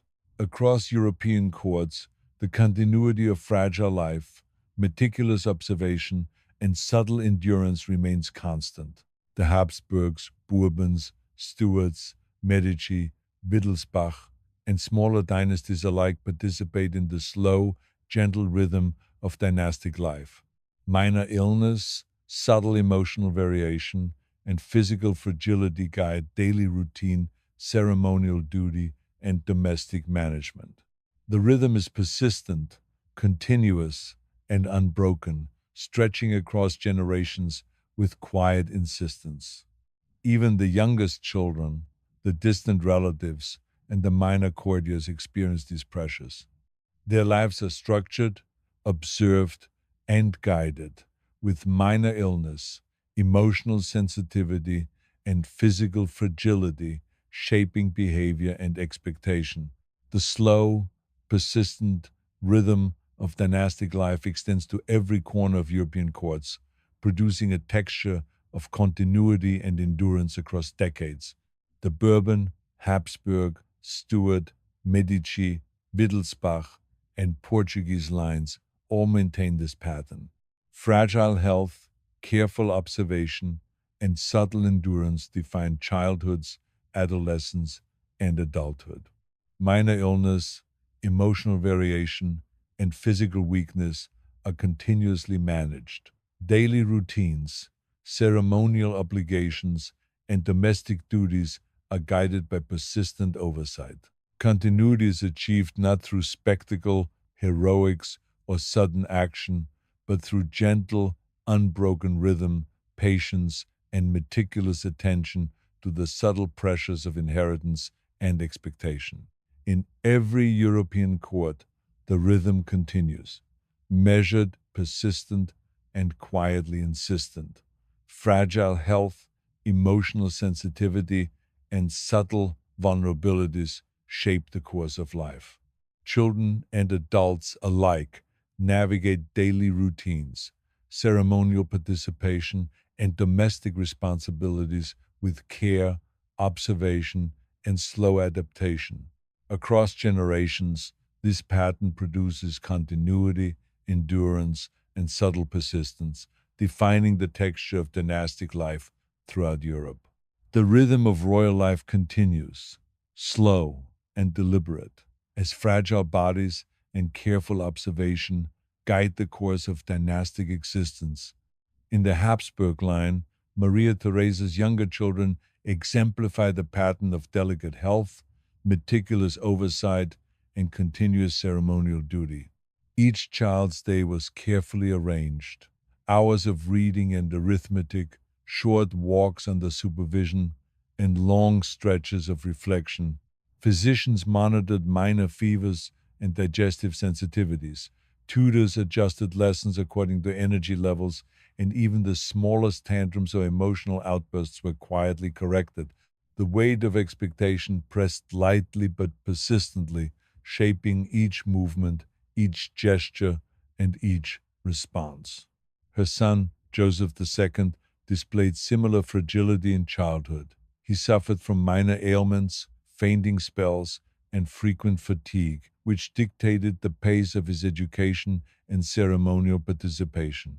Despite these limitations, he was trained meticulously in governance, language, and military strategy, with tutors and advisors ensuring that no moment of weakness disrupted long-term preparation. Daily routines were slow, deliberate, and carefully balanced against physical and emotional endurance. Even leisure was measured. Music, reading, and quiet walks were allowed only as long as they did not interfere with careful observation of health and behavior. Meanwhile, in France, Louis XV's grandchildren continued under regimented instruction. The Dauphin and princesses were delicate, prone to minor illness, and constantly monitored. Tutors guided lessons in mathematics, languages, and etiquette, adjusting for each child's subtle variations in health or temperament. Ceremonial observation was constant, requiring them to remained composed for long periods even while feeling unwell. The rhythm of life was persistent and soft, shaped by expectation and careful attention rather than spectacle or abrupt action. In England, George II's children exemplified the continuation of these subtle pressures. Health, diet, and education were carefully managed. Minor ailments treated with attention and emotional sensitivity gently corrected. Each daily schedule was constructed with the dual purpose of preserving fragile constitutions and instilling the habits necessary for dynastic continuity.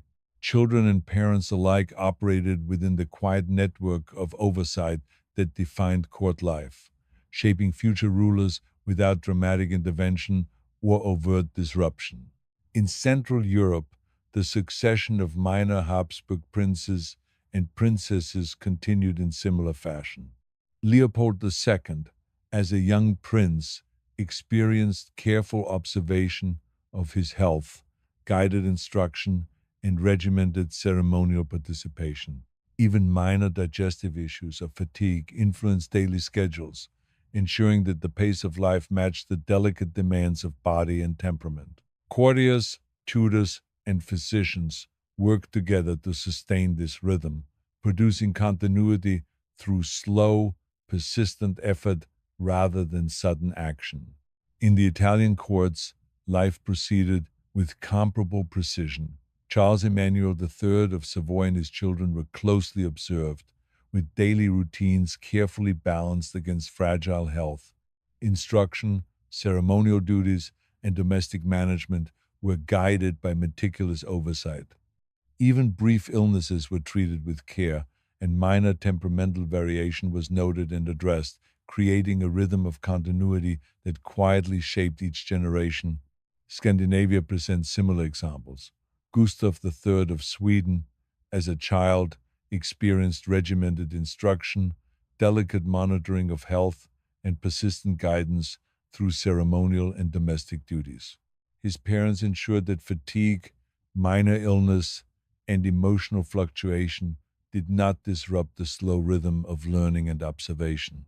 As an adult, he continued the same gentle pattern, long periods of reflection, measured decision-making, and careful management of both public and private life, all shaped by the subtle constraints of fragile health and enduring obligation.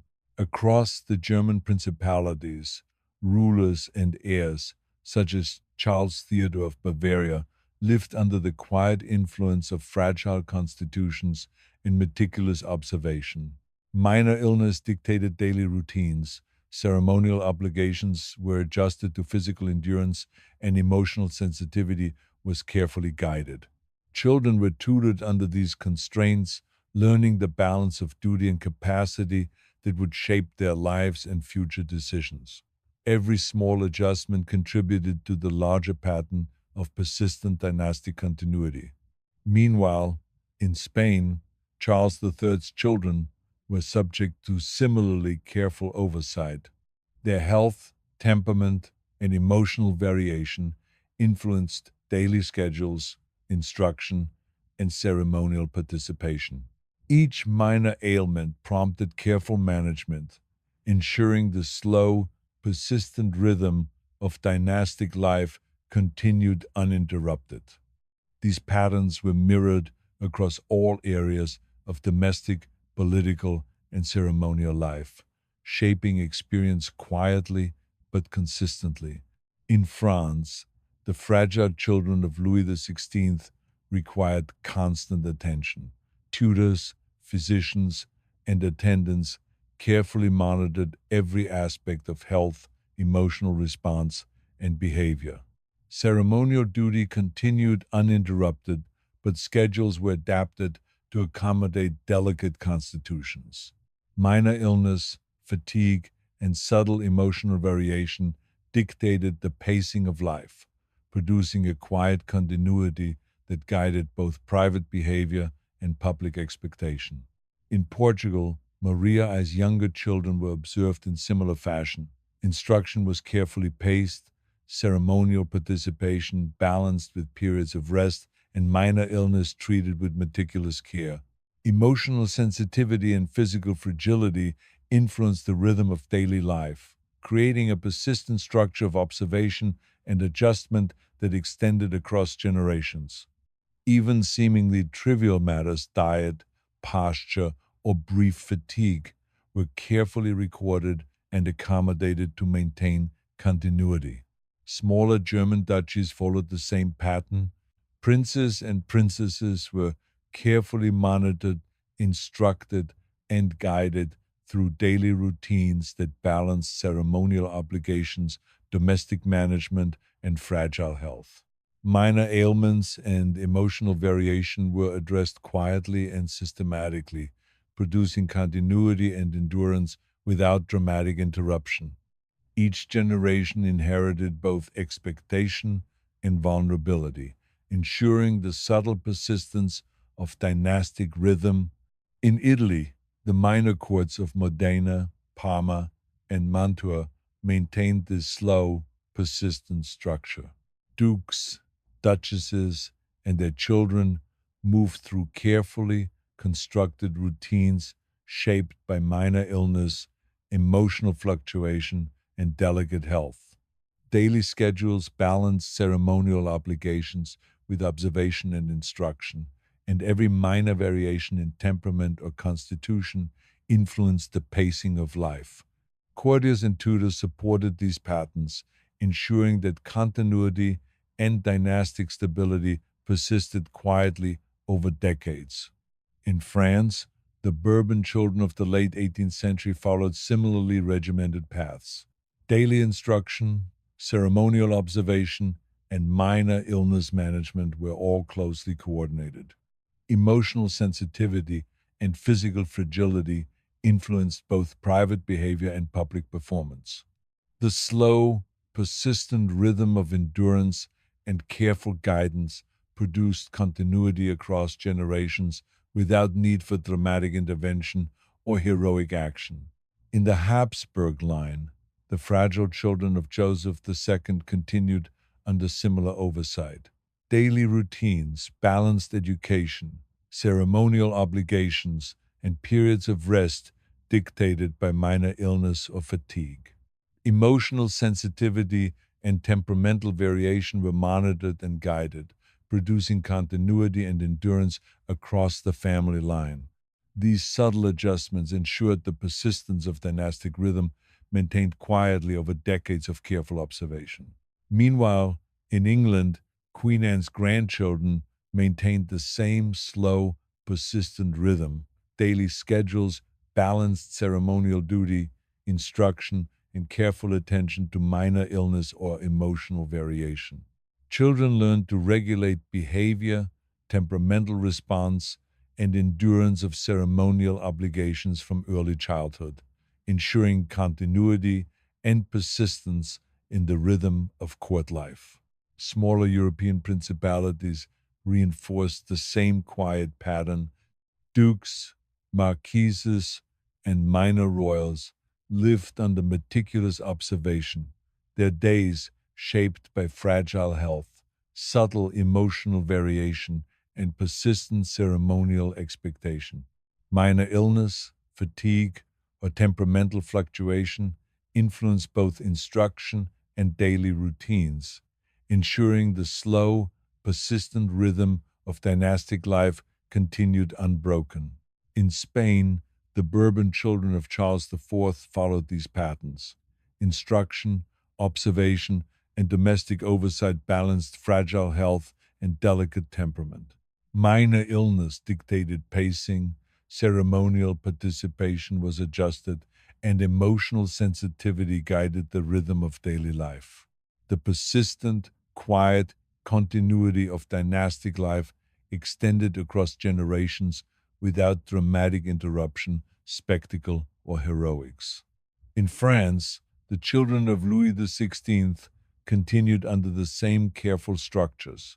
Tutors, physicians, and attendants guided daily routines, observing and correcting minor ailments and emotional variation.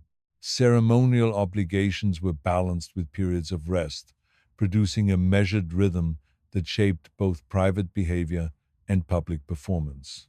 Fragile health and subtle sensitivity guided continuity across generations, sustaining dynastic rhythm over decades. In Portugal, the children of Maria I persisted under meticulous oversight. Daily routines, balanced instruction, ceremonial participation, and periods of rest dictated by minor illness or fatigue. Emotional sensitivity and subtle vulnerabilities shaped behavior, maintaining a quiet continuity that ensured the persistence of dynastic life. Each day, each minor adjustment, and each careful observation contributed to the ongoing rhythm of royal persistence. Across Europe, from Habsburgs to Bourbons, Stuarts to Medici, Wittelsbach to Portuguese courts, the same persistent, gentle rhythm continues. Minor illness, fragile health, emotional sensitivity, and subtle vulnerability shape daily life, ceremonial duty, and instruction. Children, sovereigns, and minor courtiers alike operate within a system of careful observation, gentle correction, and deliberate pacing. Continuity and endurance are produced through these quiet, persistent adjustments rather than spectacle, heroics, or dramatic intervention. Even the most minor members of courts participate in this rhythm. Infants, distant cousins, and minor attendants live under careful observation, with health, temperament, and instruction closely monitored. Fragile bodies, subtle emotional variation, and minor illness guide the pace of life, ensuring that the quiet persistence of dynastic continuity continues across generations. In the late 18th century, the slow rhythm of court life remains unchanged. Habsburgs, Bourbons, Medici, Stuarts, and other dynasties maintained a pattern of careful oversight, gentle correction, and subtle endurance. Minor illness, emotional sensitivity, and physical fragility shape every aspect of life, from instruction to ceremonial duty to domestic management. The rhythm is persistent, continuous, and quietly insistent, producing continuity without need for dramatic intervention or heroic action. Across European courts, the texture of dynastic life remains soft, slow, and persistent. Fragile health, subtle emotional variation, and minor ailments guide daily routines, ceremonial participation, and domestic management. Children, sovereigns, and minor courtiers move through carefully structured days, balancing expectation, endurance, and observation. Generations of fragile lives produce continuity, shaping the rhythm of dynastic life with subtle persistence across centuries. In every court, from Spain to France, England to Portugal, Germany to Italy, the quiet rhythm continues. Fragile bodies, subtle vulnerabilities, and persistent observation shape daily life. Minor illness, emotional variation, and physical weakness guide routines, ceremonial duty, and instruction. The persistent pattern of gentle endurance extends across generations, producing continuity without spectacle, drama, or abrupt change. The delicate rhythm of dynastic existence continues through the late 17th and 18th centuries, moving gently across the courts of Europe. In the Habsburg line, the children of Maria Theresa, though surrounded by wealth and ceremony, were continually guided by careful observation, fragile health, and persistent expectation. Every day was structured, hours of study in arithmetic, history, languages, and etiquette, punctuated by short walks, meals, and quiet periods of reflection. Physicians and tutors monitored minor illnesses, digestive sensitivities, and emotional fluctuation, adjusting routines as necessary to preserve both health and composure. Children learned early to temper their own desires with the persistent weight of expectation, internalizing discipline in subtle, constant ways. Joseph II, eldest son, remained fragile throughout his youth. He suffered from fatigue, occasional fevers, and digestive ailments, which dictated the pacing of his education and ceremonial participation. His days were regimented around health and instruction, every movement measured to prevent strain. Tutors adjusted lessons to accommodate both mind and body, while courtiers and attendants ensured that ceremonial obligations were met without compromising endurance. Leisure existed in the form of quiet reading, music, and solitary reflection, each activity calibrated to preserve delicate energy while fostering intellectual and emotional growth. In France, Louis XV's grandchildren followed similarly regimented routines. The Dauphin and princesses moved through carefully balanced schedules, managing instruction, ceremonial observation, and delicate health. Tutors, physicians, and attendants adjusted every day to minor illness, fatigue, or emotional sensitivity, ensuring that children could participate fully in courtly life while avoiding overexertion. Even seemingly trivial discomforts, the twinge of a toothache, a headache, or mild fever, were recorded, observed, and incorporated into adjustments of daily routine. Across England, George II's children experienced similar patterns. Fragile health and subtle emotional sensitivity required continuous monitoring. Tutors and physicians collaborated to ensure instruction was thorough yet not overly demanding, while ceremonial and domestic duties were carefully paced to avoid excessive strain. Minor ailments dictated pauses in learning, adjustments to seating during council meetings, and temporary shifts in ceremonial roles. These subtle adaptations, repeated across generations, created the quiet rhythm of endurance that defined royal continuity. In Central Europe, the Habsburgs maintained a steady emphasis on observation and adjustment. Leopold II, a delicate child, was carefully guided through his education and ceremonial obligations. Minor fevers, fatigue, and temperamental fluctuation influenced the pacing of his days, ensuring that he could participate fully without compromising fragile health. Tutors and physicians coordinated to preserve both mind and body, while ceremonial and domestic routines were adapted subtly to accommodate minor variations in constitution. This pattern persisted across all children and grandchildren, shaping behavior, temperament, and endurance across decades. The Italian courts exhibited the same quiet structure. Charles Emmanuel III of Savoy and his offspring lived under constant observation. Their education, ceremonial duties, and domestic participation were carefully aligned with fragile health and subtle emotional tendencies. Even brief illnesses or momentary weakness prompted immediate adjustment, shaping routines and instruction in ways that reinforced endurance and continuity. Courtiers, tutors, and physicians worked quietly together, ensuring that every minor variation in constitution or temperament was accounted for in the orchestration of daily life. Scandinavia provides another example. Gustav III of Sweden, as a child, was fragile and frequently ill. His education, ceremonial involvement, and daily routines were carefully adapted to preserve his health and cultivate endurance.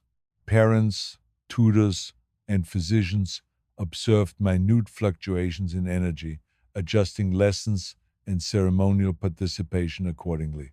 As an adult, he maintained this measured pace, balancing reflection, ceremonial obligation, and administrative duties, all influenced by the delicate constraints of personal constitution and persistent dynastic expectation.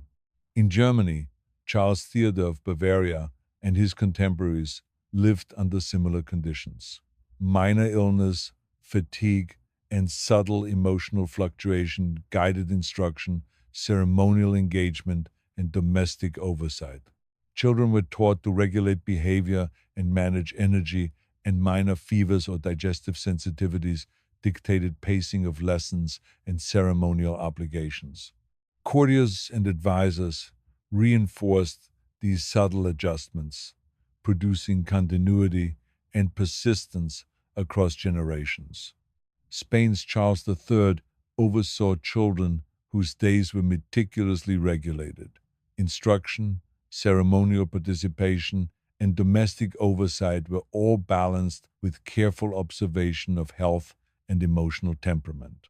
Minor illness, fatigue, and sensitivity dictated the rhythm of daily life, ensuring that children could navigate the obligations of court life while maintaining fragile bodies and delicate minds.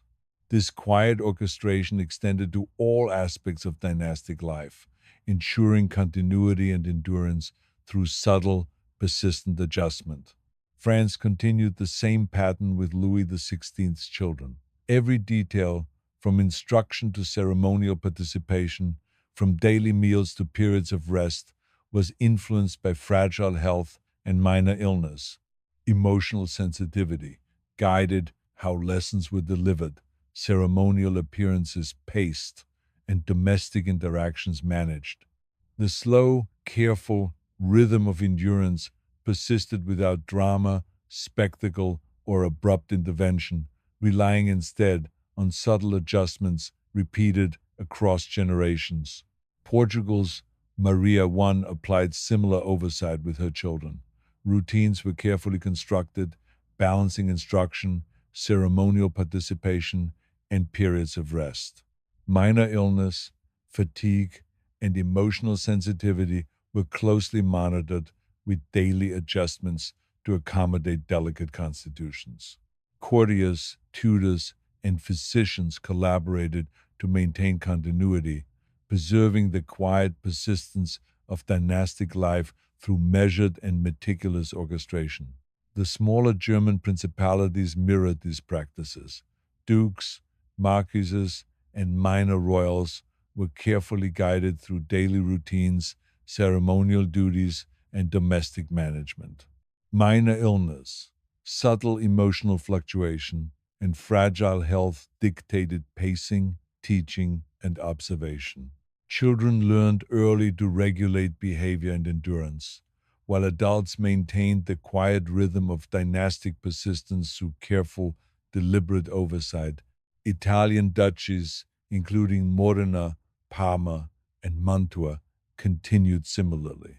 Dukes and duchesses, along with their children, navigated daily routines, informed by minor illness, fatigue, and delicate emotional and physical constitution. Instruction and ceremonial duties were paced carefully, ensuring that fragile health did not compromise endurance. Courtiers, physicians, and tutors orchestrated subtle adjustments, preserving continuity across generations. French Bourbon children of the late 18th century followed analogous patterns. Daily instruction, ceremonial observation, and minor illness management were all carefully integrated. Emotional sensitivity and fragile health influenced behavior, public performance, and domestic participation. Persistence, continuity, and endurance were maintained through subtle adjustment and gentle oversight rather than spectacle or dramatic intervention. Habsburg children of Joseph II were subject to the same meticulous structure. Daily routines were paced according to fragile health and emotional sensitivity, with ceremonial duties, instruction, and domestic participation carefully balanced. Physicians, tutors, and attendants adjusted for minor illness or fatigue, creating a continuous rhythm that shaped endurance, temperament, and dynastic continuity. In England, Queen Anne's grandchildren lived within similar structures. Instruction, ceremonial participation, and domestic oversight were guided by fragile health and subtle emotional sensitivity.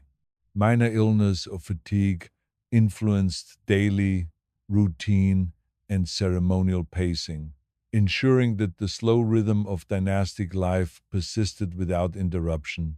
Generations of minor adjustments accumulated to maintain the quiet persistence of continuity across centuries. Smaller European principalities reinforced these patterns.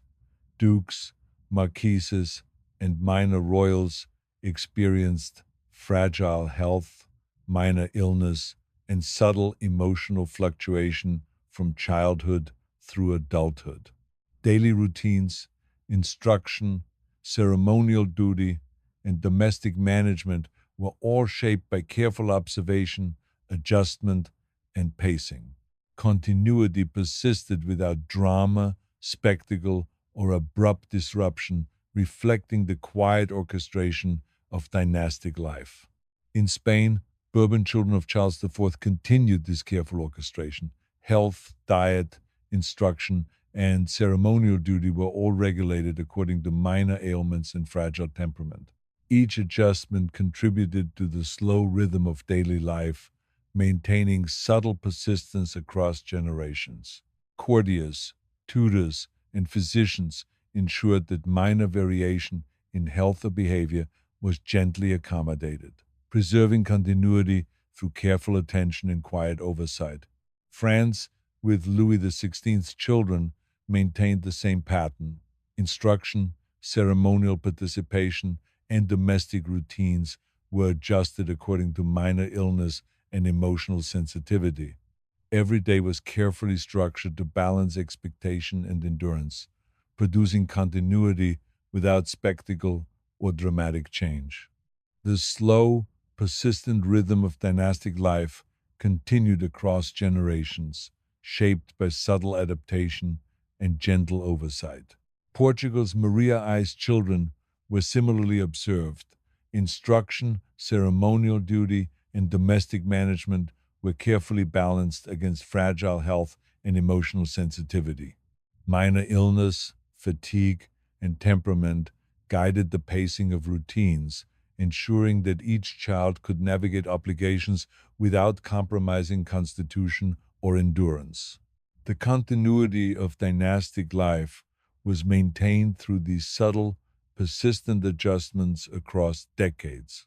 Across Europe, from Habsburgs to Bourbons, Stuarts to Medici, Wittelsbach to Portuguese courts, the same quiet rhythm of fragile health, subtle vulnerability, and careful observation persists.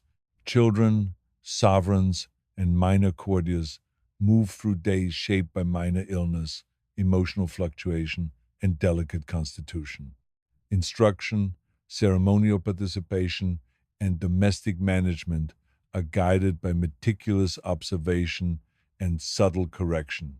Continuity and endurance are produced through this unbroken pattern, maintained softly and persistently across generations. Even minor members of the court, including distant cousins, infants, and attendants, participate in this rhythm. Fragile health, emotional sensitivity, and minor illness influence daily schedules, ceremonial duty, and domestic management. Careful observation and adjustment ensure that each member can fulfill obligations while preserving continuity and persistence across the dynastic network. The late 18th century courts maintained the same soft, persistent rhythm. Fragile bodies, minor illness, and subtle emotional vulnerability shape daily life, instruction, ceremonial duties, and domestic management. Children, sovereigns, and minor courtiers operate within this careful network of observation, correction, and pacing, producing continuity and endurance without drama, spectacle, or heroic intervention.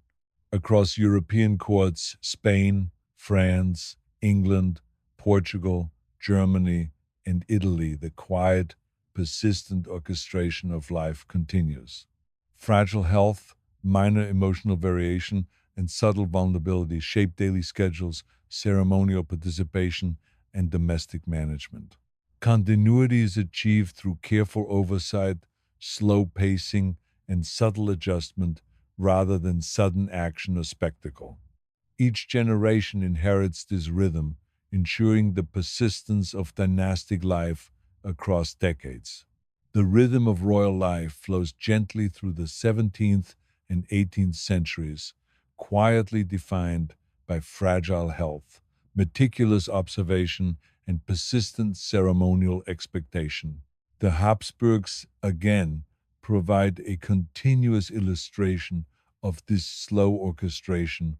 The children of Maria Theresa, delicate in constitution and carefully observed from birth, navigated lives measured in hours of instruction, short walks, controlled diets, and periods of quiet reflection.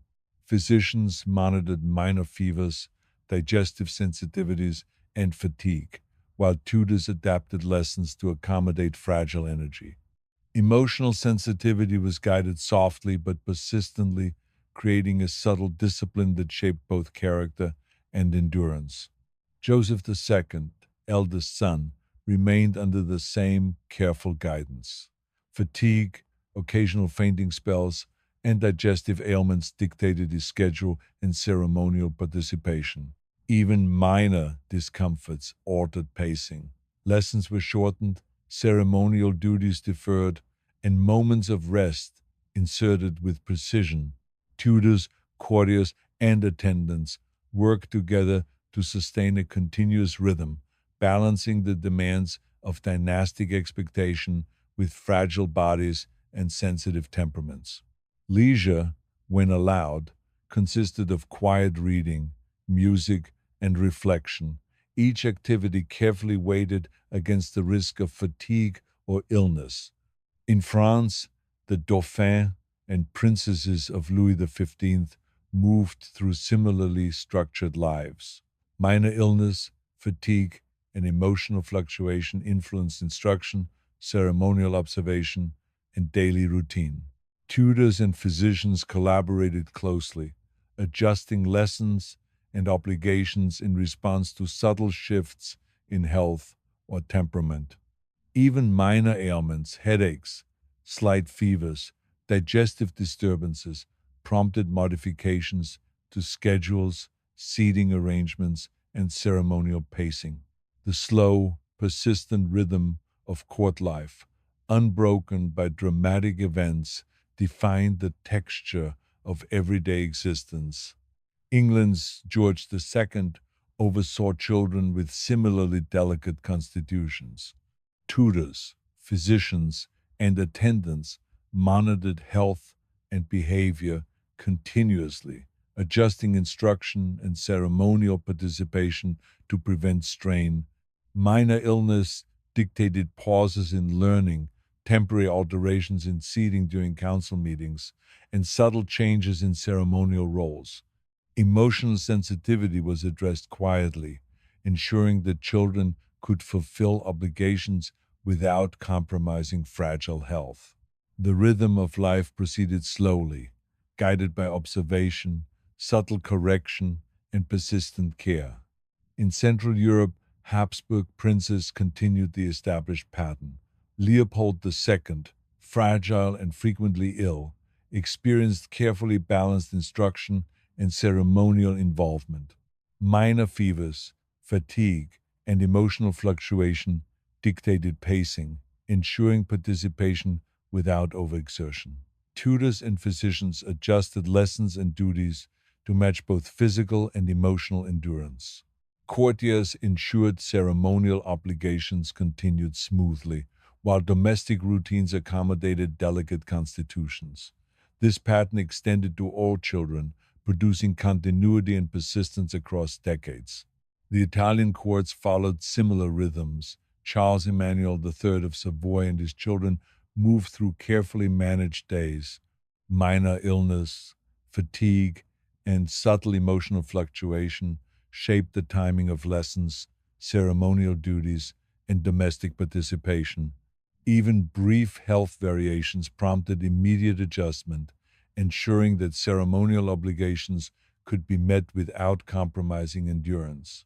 Physicians, tutors, and courtiers coordinated efforts, sustaining continuity across generations through quiet, persistent oversight. Scandinavia reflects the same gentle structure. Gustav III of Sweden, fragile and frequently ill as a child, had education and ceremonial duties carefully adapted to preserve health and cultivate endurance. Daily routines balanced instruction, observation, and measured participation. Parents, tutors, and physicians adjusted activities for minor variations in energy or constitution, producing a persistent rhythm carried into adulthood. Ceremonial, administrative, and domestic obligations remained delicate, slow, and carefully paced, reflecting a continuity of practice across generations. German principalities maintained similar patterns. Charles Theodor of Bavaria and his contemporaries navigated childhood and adolescence under careful observation. Minor illness and subtle emotional fluctuation shaped daily instruction, ceremonial engagement, and domestic participation. Courtiers, physicians, and tutors ensured that no activity exceeded physical capacity or emotional resilience. Children were trained to regulate behavior and conserve energy, producing quiet endurance and persistent continuity across generations. In Spain, Charles III's children experienced comparable care. Instruction, ceremonial participation, and domestic management were balanced against fragile health and subtle emotional sensitivity. Minor illness, fatigue, and temperament influenced the pacing of activities. Courtiers, physicians, and tutors ensured that minor disruptions did not impede ceremonial or domestic routines. Each adjustment contributed to the long-term continuity of dynastic life, producing measured endurance over decades. Francis Louis XVI oversaw children in a similarly meticulous manner. Tutors, physicians, and attendants observed minor illness, subtle emotional fluctuation, and fatigue. Instruction, ceremonial duty, and domestic participation were adjusted in response to these variations. Daily routines were structured to balance expectation with preservation of health. Continuity and endurance were maintained quietly, without spectacle or dramatic intervention, through careful pacing and persistent oversight. Portugal's Maria I guided her children through the same slow rhythm. Instruction, ceremonial duties, and domestic routines were carefully balanced against fragile health and subtle emotional variation. Minor ailments or temporary fatigue prompted adjustments to pacing, participation, and rest periods. Courtiers, physicians, and tutors coordinated care and oversight, preserving continuity and maintaining the slow rhythm of dynastic life across generations. Smaller German principalities reinforced this pattern. Dukes, marquises, and minor royals lived under meticulous observation with fragile health, minor illness, and subtle emotional fluctuation dictating daily routines. Instruction, ceremonial duty, and domestic participation were paced to ensure endurance. Children learned to regulate energy, behavior, and response to obligation, producing continuity and subtle persistence across generations. Italian duchies, including Modena, Parma, and Mantua, continued similarly. Dukes, duchesses, and children navigated daily routines influenced by minor illness, fatigue, and delicate emotional and physical constitution. Ceremonial obligations, instruction, and domestic duties were carefully coordinated. Physicians, tutors, and courtiers adjusted for minor deviations in health or temperament, sustaining the quiet rhythm of dynastic life. Late 18th century French Bourbon children followed analogous patterns. Daily instruction, ceremonial participation, and minor illness management were all integrated. Emotional sensitivity and fragile health shaped both public and private behavior. Continuity and persistence were maintained without dramatic intervention, heroics, or spectacle, relying instead on careful observation and gentle pacing. Habsburg, children of Joseph II, experienced the same meticulous guidance. Daily routines balanced instruction, ceremonial obligations, and periods of rest according to fragile health and emotional sensitivity. Physicians, tutors, and attendants adjusted for minor illness or fatigue, producing endurance, temperament regulation, and continuity across generations. Queen Anne's grandchildren in England were similarly observed. Instruction, ceremonial participation, and domestic oversight were guided by fragile health and subtle emotional sensitivity. Minor illness or fatigue dictated pacing, ensuring continuity across generations. Daily routines, ceremonial obligations, and domestic management were all quietly adjusted to preserve fragile bodies and sensitive temperaments. Smaller principalities reflected the same rhythm. Dukes, marquises, and minor royals lived under constant observation. Fragile health, subtle emotional fluctuation, and minor illness influenced instruction, ceremonial duty, and domestic management. Children were guided to regulate energy, endurance, and behavior, producing quiet continuity across generations. In Spain, the Bourbon children of Charles IV moved through similar routines. Instruction, ceremonial participation, and domestic oversight were carefully balanced with fragile health and subtle temperament. Minor illness or fatigue dictated pacing and adjustment of duties. Courtiers, tutors, and physicians ensured continuity through subtle observation, gentle correction, and persistent oversight. Francis Louis XVI applied the same rhythm to his children. Instruction, ceremonial participation, and domestic routines were adapted to fragile health and emotional sensitivity. Every minor deviation influenced pacing and observation, producing continuity across generations. Careful attention to minor illness, fatigue, and temperament ensured the persistence of dynastic rhythm. Portugal's Maria I's children experienced the same careful orchestration. Daily instruction, ceremonial duties, and domestic management were balanced with fragile health and subtle emotional variation. Minor illness or fatigue guided adjustments to routines, producing continuous endurance across generations. Courtiers, tutors, and physicians coordinated to maintain persistent, quiet oversight. Across Europe, from Habsburgs to Bourbons, Stuarts to Medici, Wittelsbach to Portuguese courts, the quiet rhythm persists.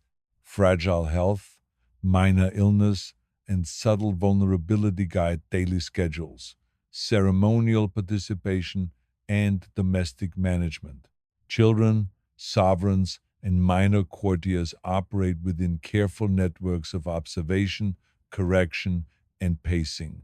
Continuity and endurance are produced through subtle, persistent adjustments, shaping dynastic life over decades. Even minor members of courts, infants, and distant relatives participate in this rhythm. Fragile health, emotional sensitivity, and minor illness shape routines, ceremonial duties, and domestic management.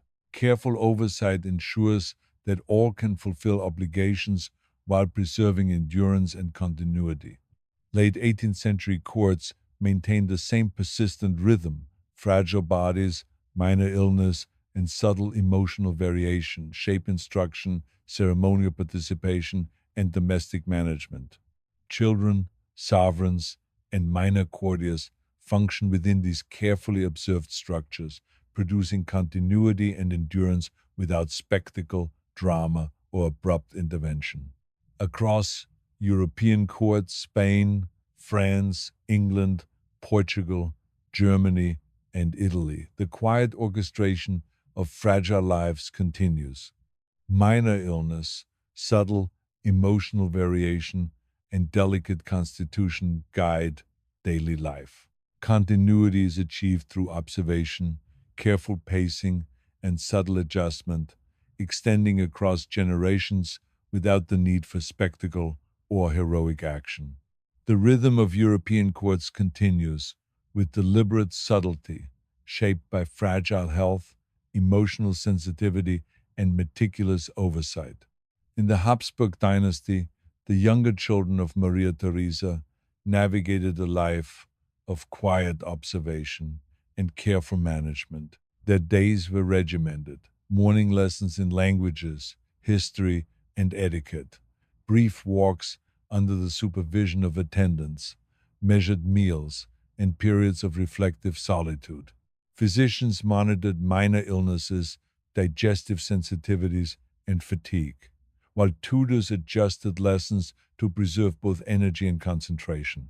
Emotional volatility, even slight, was quietly guided and corrected, instilling subtle discipline and endurance over the years. Joseph II, eldest son, remained frail throughout his youth. Occasional fevers, digestive troubles, and persistent fatigue dictated the rhythm of daily life. Lessons were shortened or postponed when needed, ceremonial duties were adapted to his capacity, and periods of rest were integrated meticulously. Tutors, courtiers, and attendants coordinated their oversight, maintaining continuity while ensuring that ceremonial obligations were fulfilled. Leisure existed in quiet forms, reading, listening to music, or walking in private gardens, all carefully timed to balance instruction and bodily care. In France, the grandchildren of Louis XV experienced similar structuring.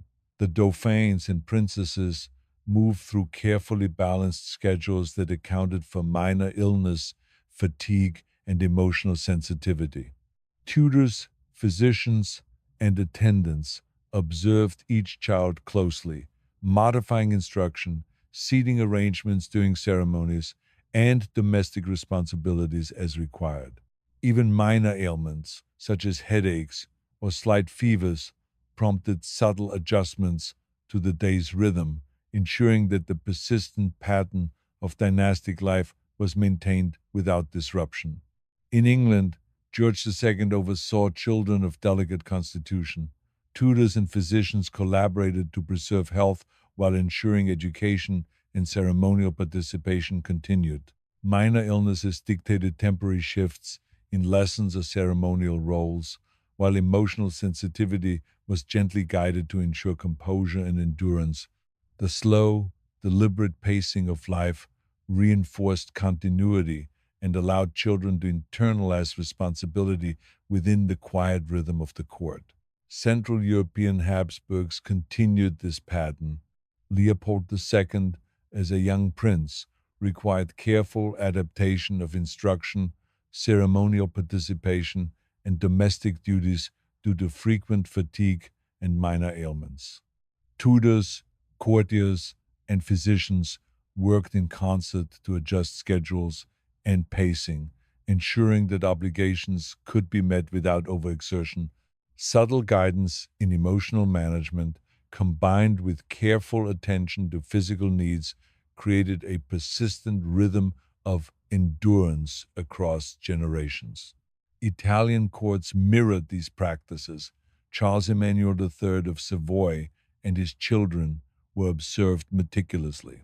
Daily instruction, ceremonial engagement, and domestic participation were adapted to accommodate fragile health and emotional variability. Even brief periods of weakness prompted immediate adjustments, preventing strain and maintaining continuity. Courtiers, physicians, and tutors coordinated to uphold the gentle rhythm that characterized dynastic persistence. Scandinavia presents a similar pattern. Gustav III of Sweden, fragile as a child, navigated structured days of learning, observation, and ceremonial participation.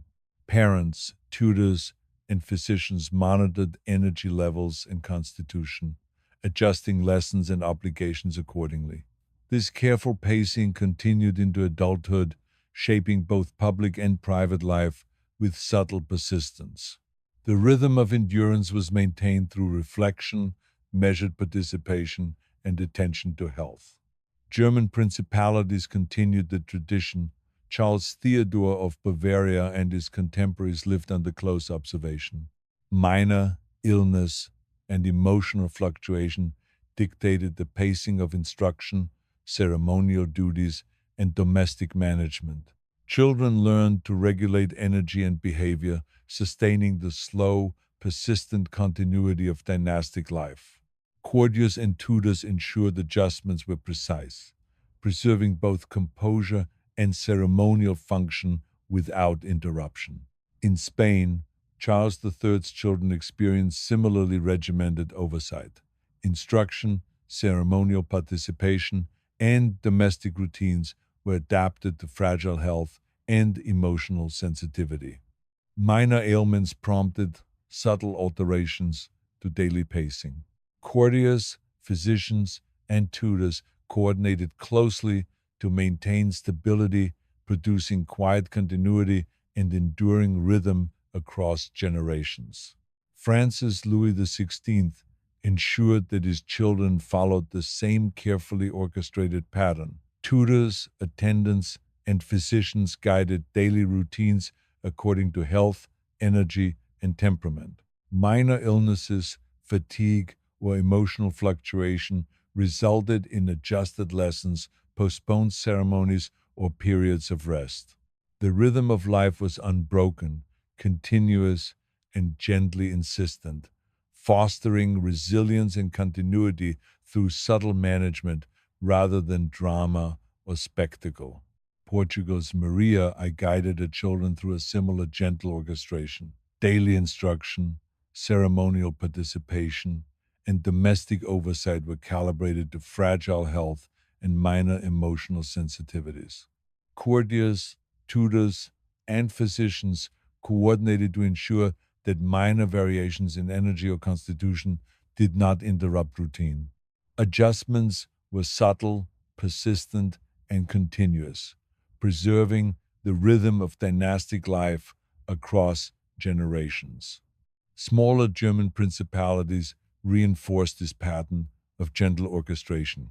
Dukes, marquises, and minor royals moved through daily routines governed by minor illness, emotional sensitivity, and fragile health. Instruction, ceremonial duties, and domestic management were carefully balanced. Children learned early to regulate energy, behavior, and response to obligation. Continuity was maintained through persistent observation, subtle correction, and slow, deliberate pacing. Italian duchies, including Modena, Parma, and Mantua, maintained comparable structures. Dukes, duchesses, and their children navigated fragile health and minor ailments within carefully managed schedules. Instruction, ceremonial participation, and domestic duties were adjusted subtly to accommodate physical and emotional capacity. Physicians, tutors, and courtiers collaborated to sustain the quiet rhythm of dynastic persistence. Late 18th century French Bourbon children followed the same meticulous structure. Instruction, ceremonial duty, and minor illness management were integrated. Emotional sensitivity and fragile health influenced both private and public behavior. Continuity and persistence were maintained through careful observation and subtle pacing, without dramatic intervention or spectacle. Habsburg children of Joseph II were guided similarly. Daily routines, balanced education, ceremonial duties, and rest according to fragile constitution and emotional sensitivity. Physicians, tutors, and attendants adjusted for minor illness or fatigue. The slow rhythm of endurance shaped temperament, behavior, and dynastic continuity across generations. Queen Anne's grandchildren in England experienced the same continuous oversight. Instruction, ceremonial participation, and domestic routines were adjusted according to minor illness, fatigue, and emotional sensitivity. Children learned to regulate energy and comportment, sustaining a quiet rhythm of dynastic life without dramatic disruption. Smaller European principalities continued this subtle orchestration. Dukes, marquises, and minor royals experienced fragile health, minor illness, and subtle emotional variation. Instruction, ceremonial participation, and domestic duties were adjusted to accommodate these sensitivities. Children learned early to manage energy, endurance, and behavior, producing persistent continuity across generations. Spain's Bourbon children of Charles IV followed similar routines. Instruction, ceremonial participation, and domestic management were carefully balanced with fragile health and subtle temperament. Minor illness or fatigue dictated subtle adjustments to daily schedules, preserving continuity across generations. Courtiers, tutors, and physicians coordinated these adjustments quietly and continuously. France's Louis XVI maintained the same delicate orchestration. Instruction, ceremonial duty, and domestic routines were paced according to fragile health and emotional sensitivity. Minor ailments, fatigue, and temperament influenced daily life. Continuity and endurance were maintained without spectacle, drama, or abrupt change, relying instead on careful observation and subtle adjustment. Portugal's Maria, I guided her children with similar care. Daily instruction, ceremonial duties, and domestic management were balanced against fragile health and minor emotional sensitivities. Adjustments to pacing, participation, and rest were made according to energy and constitution. Courtiers, tutors, and physicians coordinated these subtle interventions, maintaining the quiet persistence of dynastic life across decades. Across Europe, from Habsburgs to Bourbons, Stuarts to Medici, Wittelsbach to Portuguese courts, the rhythm of fragile health, minor illness, and subtle vulnerability persists. Children, sovereigns, and minor courtiers move through daily routines shaped by subtle observation and correction. Instruction, ceremonial participation, and domestic management are carefully balanced, producing continuity, endurance, and persistence without spectacle, drama, or abrupt intervention. Even minor court members, distant relatives, and infants participate in this persistent rhythm. Fragile health, emotional sensitivity, and minor illness shape their daily schedules, ceremonial duties, and domestic participation. Careful oversight ensures obligations are fulfilled while preserving endurance and continuity. Late 18th century courts maintained the same measured rhythm. Fragile bodies, minor illness, and subtle emotional variation shape daily life, instruction, ceremonial duties, and domestic management. Children, sovereigns, and minor courtiers operate within this carefully observed structure, producing continuity and endurance without dramatic intervention or heroic action. Across European courts, Spain, France, England, Portugal, Germany, and Italy, the quiet orchestration of fragile lives continues. Minor illness, subtle emotional variation, and delicate constitution guide daily schedules, ceremonial participation, and domestic duties. Continuity is achieved through careful pacing, observation, and subtle adjustment, producing persistent endurance across generations without spectacle or abrupt change. Royal life in Europe stretches into the late 18th and early 19th centuries, with the same delicate, persistent rhythm. The children of Habsburg, Bourbon, Stuart, and Portuguese dynasties continue under careful supervision, fragile health, guiding daily routine, and minor illness dictating pacing and instruction. Courtiers, tutors, and physicians remain ever watchful, ensuring that fragile bodies are neither overburdened nor neglected, producing continuity without spectacle, drama, or abrupt intervention.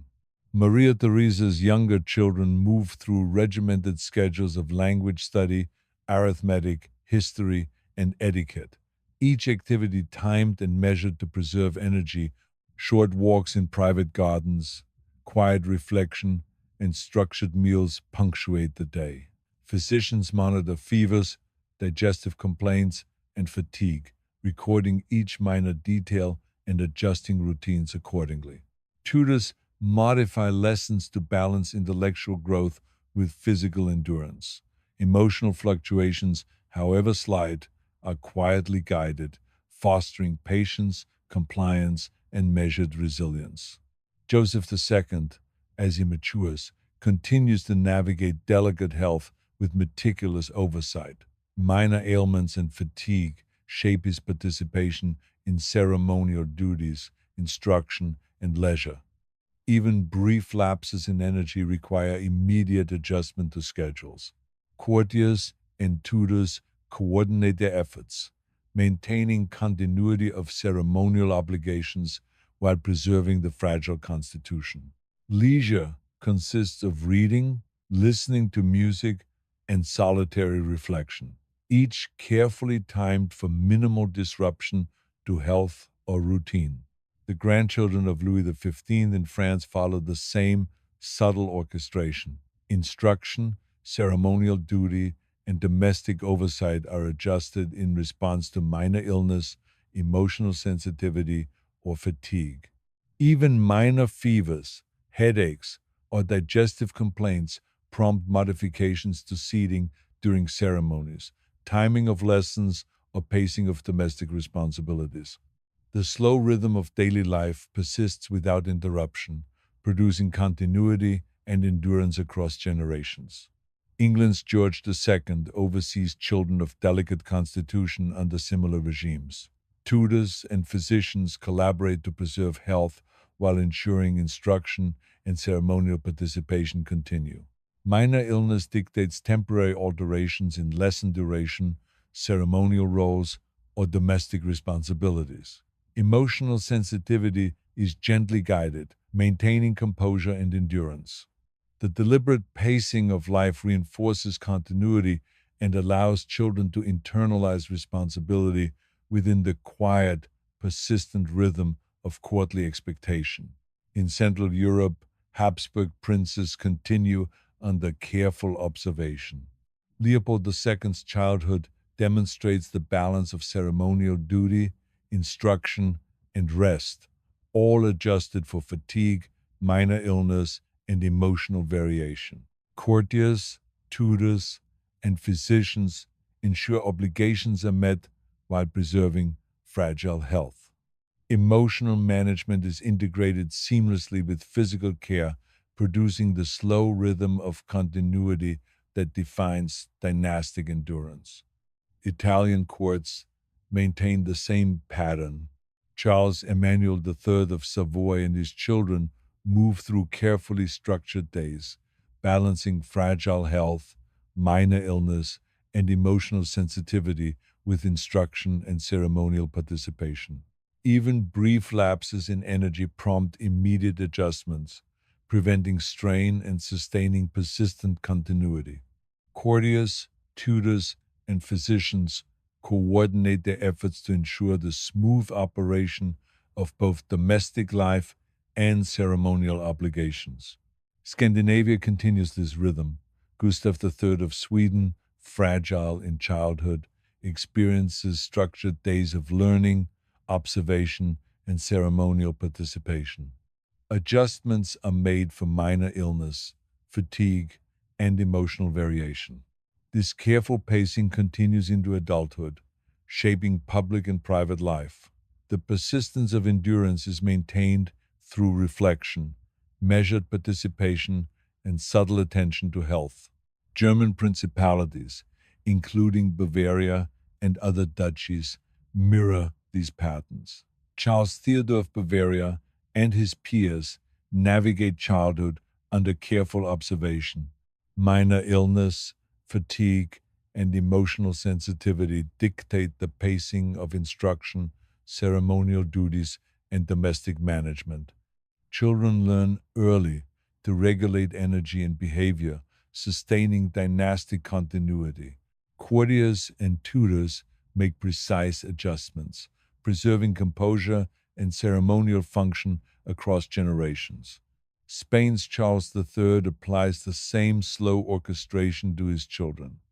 Instruction, ceremonial participation, and domestic oversight are balanced with fragile health and minor emotional variation. Minor illness prompts subtle adjustments to daily schedules.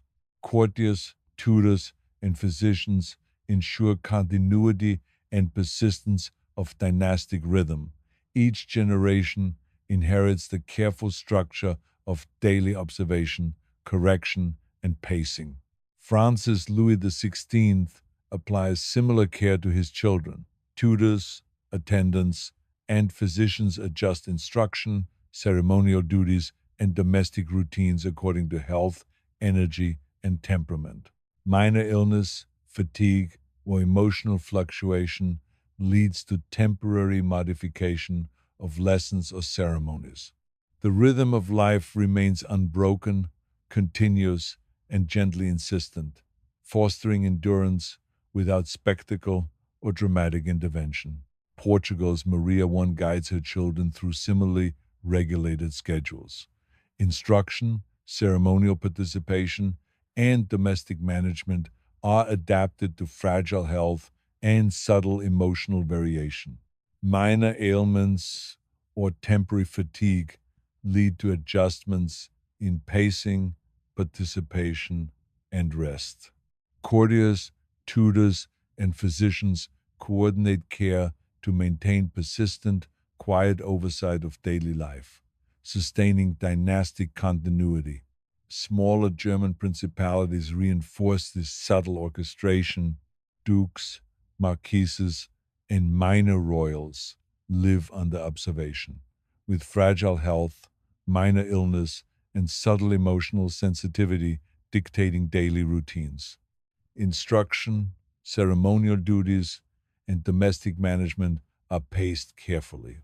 Children learn to regulate energy, endurance, and behavior, producing continuity across generations through persistent adjustment.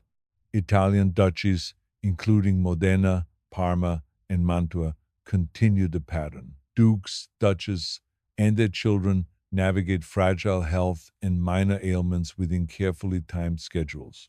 Instruction, ceremonial participation, and domestic duties are adjusted subtly to accommodate physical and emotional capacity.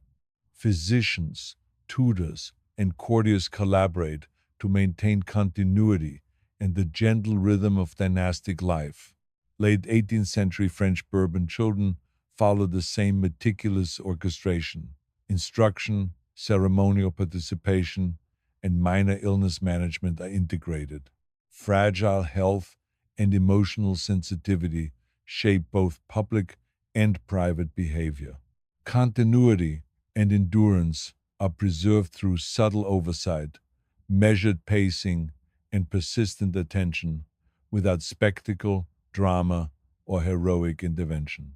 Habsburg children of Joseph II follow similar patterns. Daily routines balance instruction, ceremonial participation, and rest according to fragile constitution and emotional sensitivity. Physicians, tutors, and attendants adjust for minor illness or fatigue. The slow rhythm of endurance shapes temperament, behavior, and dynastic continuity across generations. Queen Anne's grandchildren in England experienced the same delicate guidance. Instruction, ceremonial participation, and domestic routines are paced according to minor illness, fatigue, and emotional sensitivity. Children learn to manage energy and comportment, preserving the quiet rhythm of dynastic life without disruption. Smaller European principalities continue the same orchestration. Dukes, marquises, and minor royals navigate fragile health, minor illness, and subtle emotional variation within carefully structured routines. Instruction, ceremonial participation, and domestic duties are paced to accommodate subtle sensitivities, producing persistent continuity across generations. Spain's Bourbon children of Charles IV follow similar routines. Instruction, ceremonial participation, and domestic oversight are carefully balanced with fragile health and subtle temperament. Minor illness or fatigue dictates adjustments to daily schedules. Courtiers, tutors, and physicians coordinate subtle interventions to preserve continuity and endurance of dynastic life. Francis Louis XVI maintains the same delicate orchestration. Instruction, ceremonial participation, and domestic routines are paced according to fragile health and emotional sensitivity. Minor ailments, fatigue, and subtle vulnerability influence daily life. Continuity and endurance are preserved without spectacle, drama, or abrupt change, relying on persistent observation and careful adjustment. Portugal's Maria Verst guides her children in the same manner. Instruction, ceremonial duties, and domestic management are balanced against fragile health and minor emotional sensitivity. Adjustments to pacing, participation, and rest ensure that dynastic life continues uninterrupted. Courtiers, tutors, and physicians coordinate to maintain persistent, subtle oversight across generations. Across Europe, from Habsburgs to Bourbons, Stuarts to Medici, Wittelsbach to Portuguese courts, the quiet rhythm persists. Fragile health, minor illness, and subtle vulnerability shape instruction, ceremonial participation, and domestic management. Children, sovereigns, and minor courtiers operate within these carefully observed networks. Continuity and endurance are produced through subtle, persistent adjustment, maintaining dynastic life without spectacle, drama, or abrupt intervention. Even minor members of the court, distant relatives, infants, attendants, participate in this rhythm. Fragile health, emotional sensitivity, and minor illness guide daily routines, ceremonial duties, and domestic participation. Careful observation ensures that obligations are fulfilled while preserving endurance and continuity across generations. Late 18th century and early 19th century courts continued this slow, deliberate orchestration. Fragile bodies, minor illness, and subtle emotional sensitivity shape daily life, instruction, ceremonial duties, and domestic management.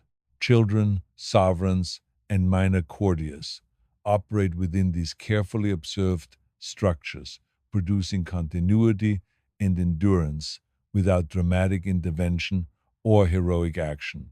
Across European courts, Spain, France, England, Portugal, Germany, and Italy, the quiet orchestration of fragile lives persists.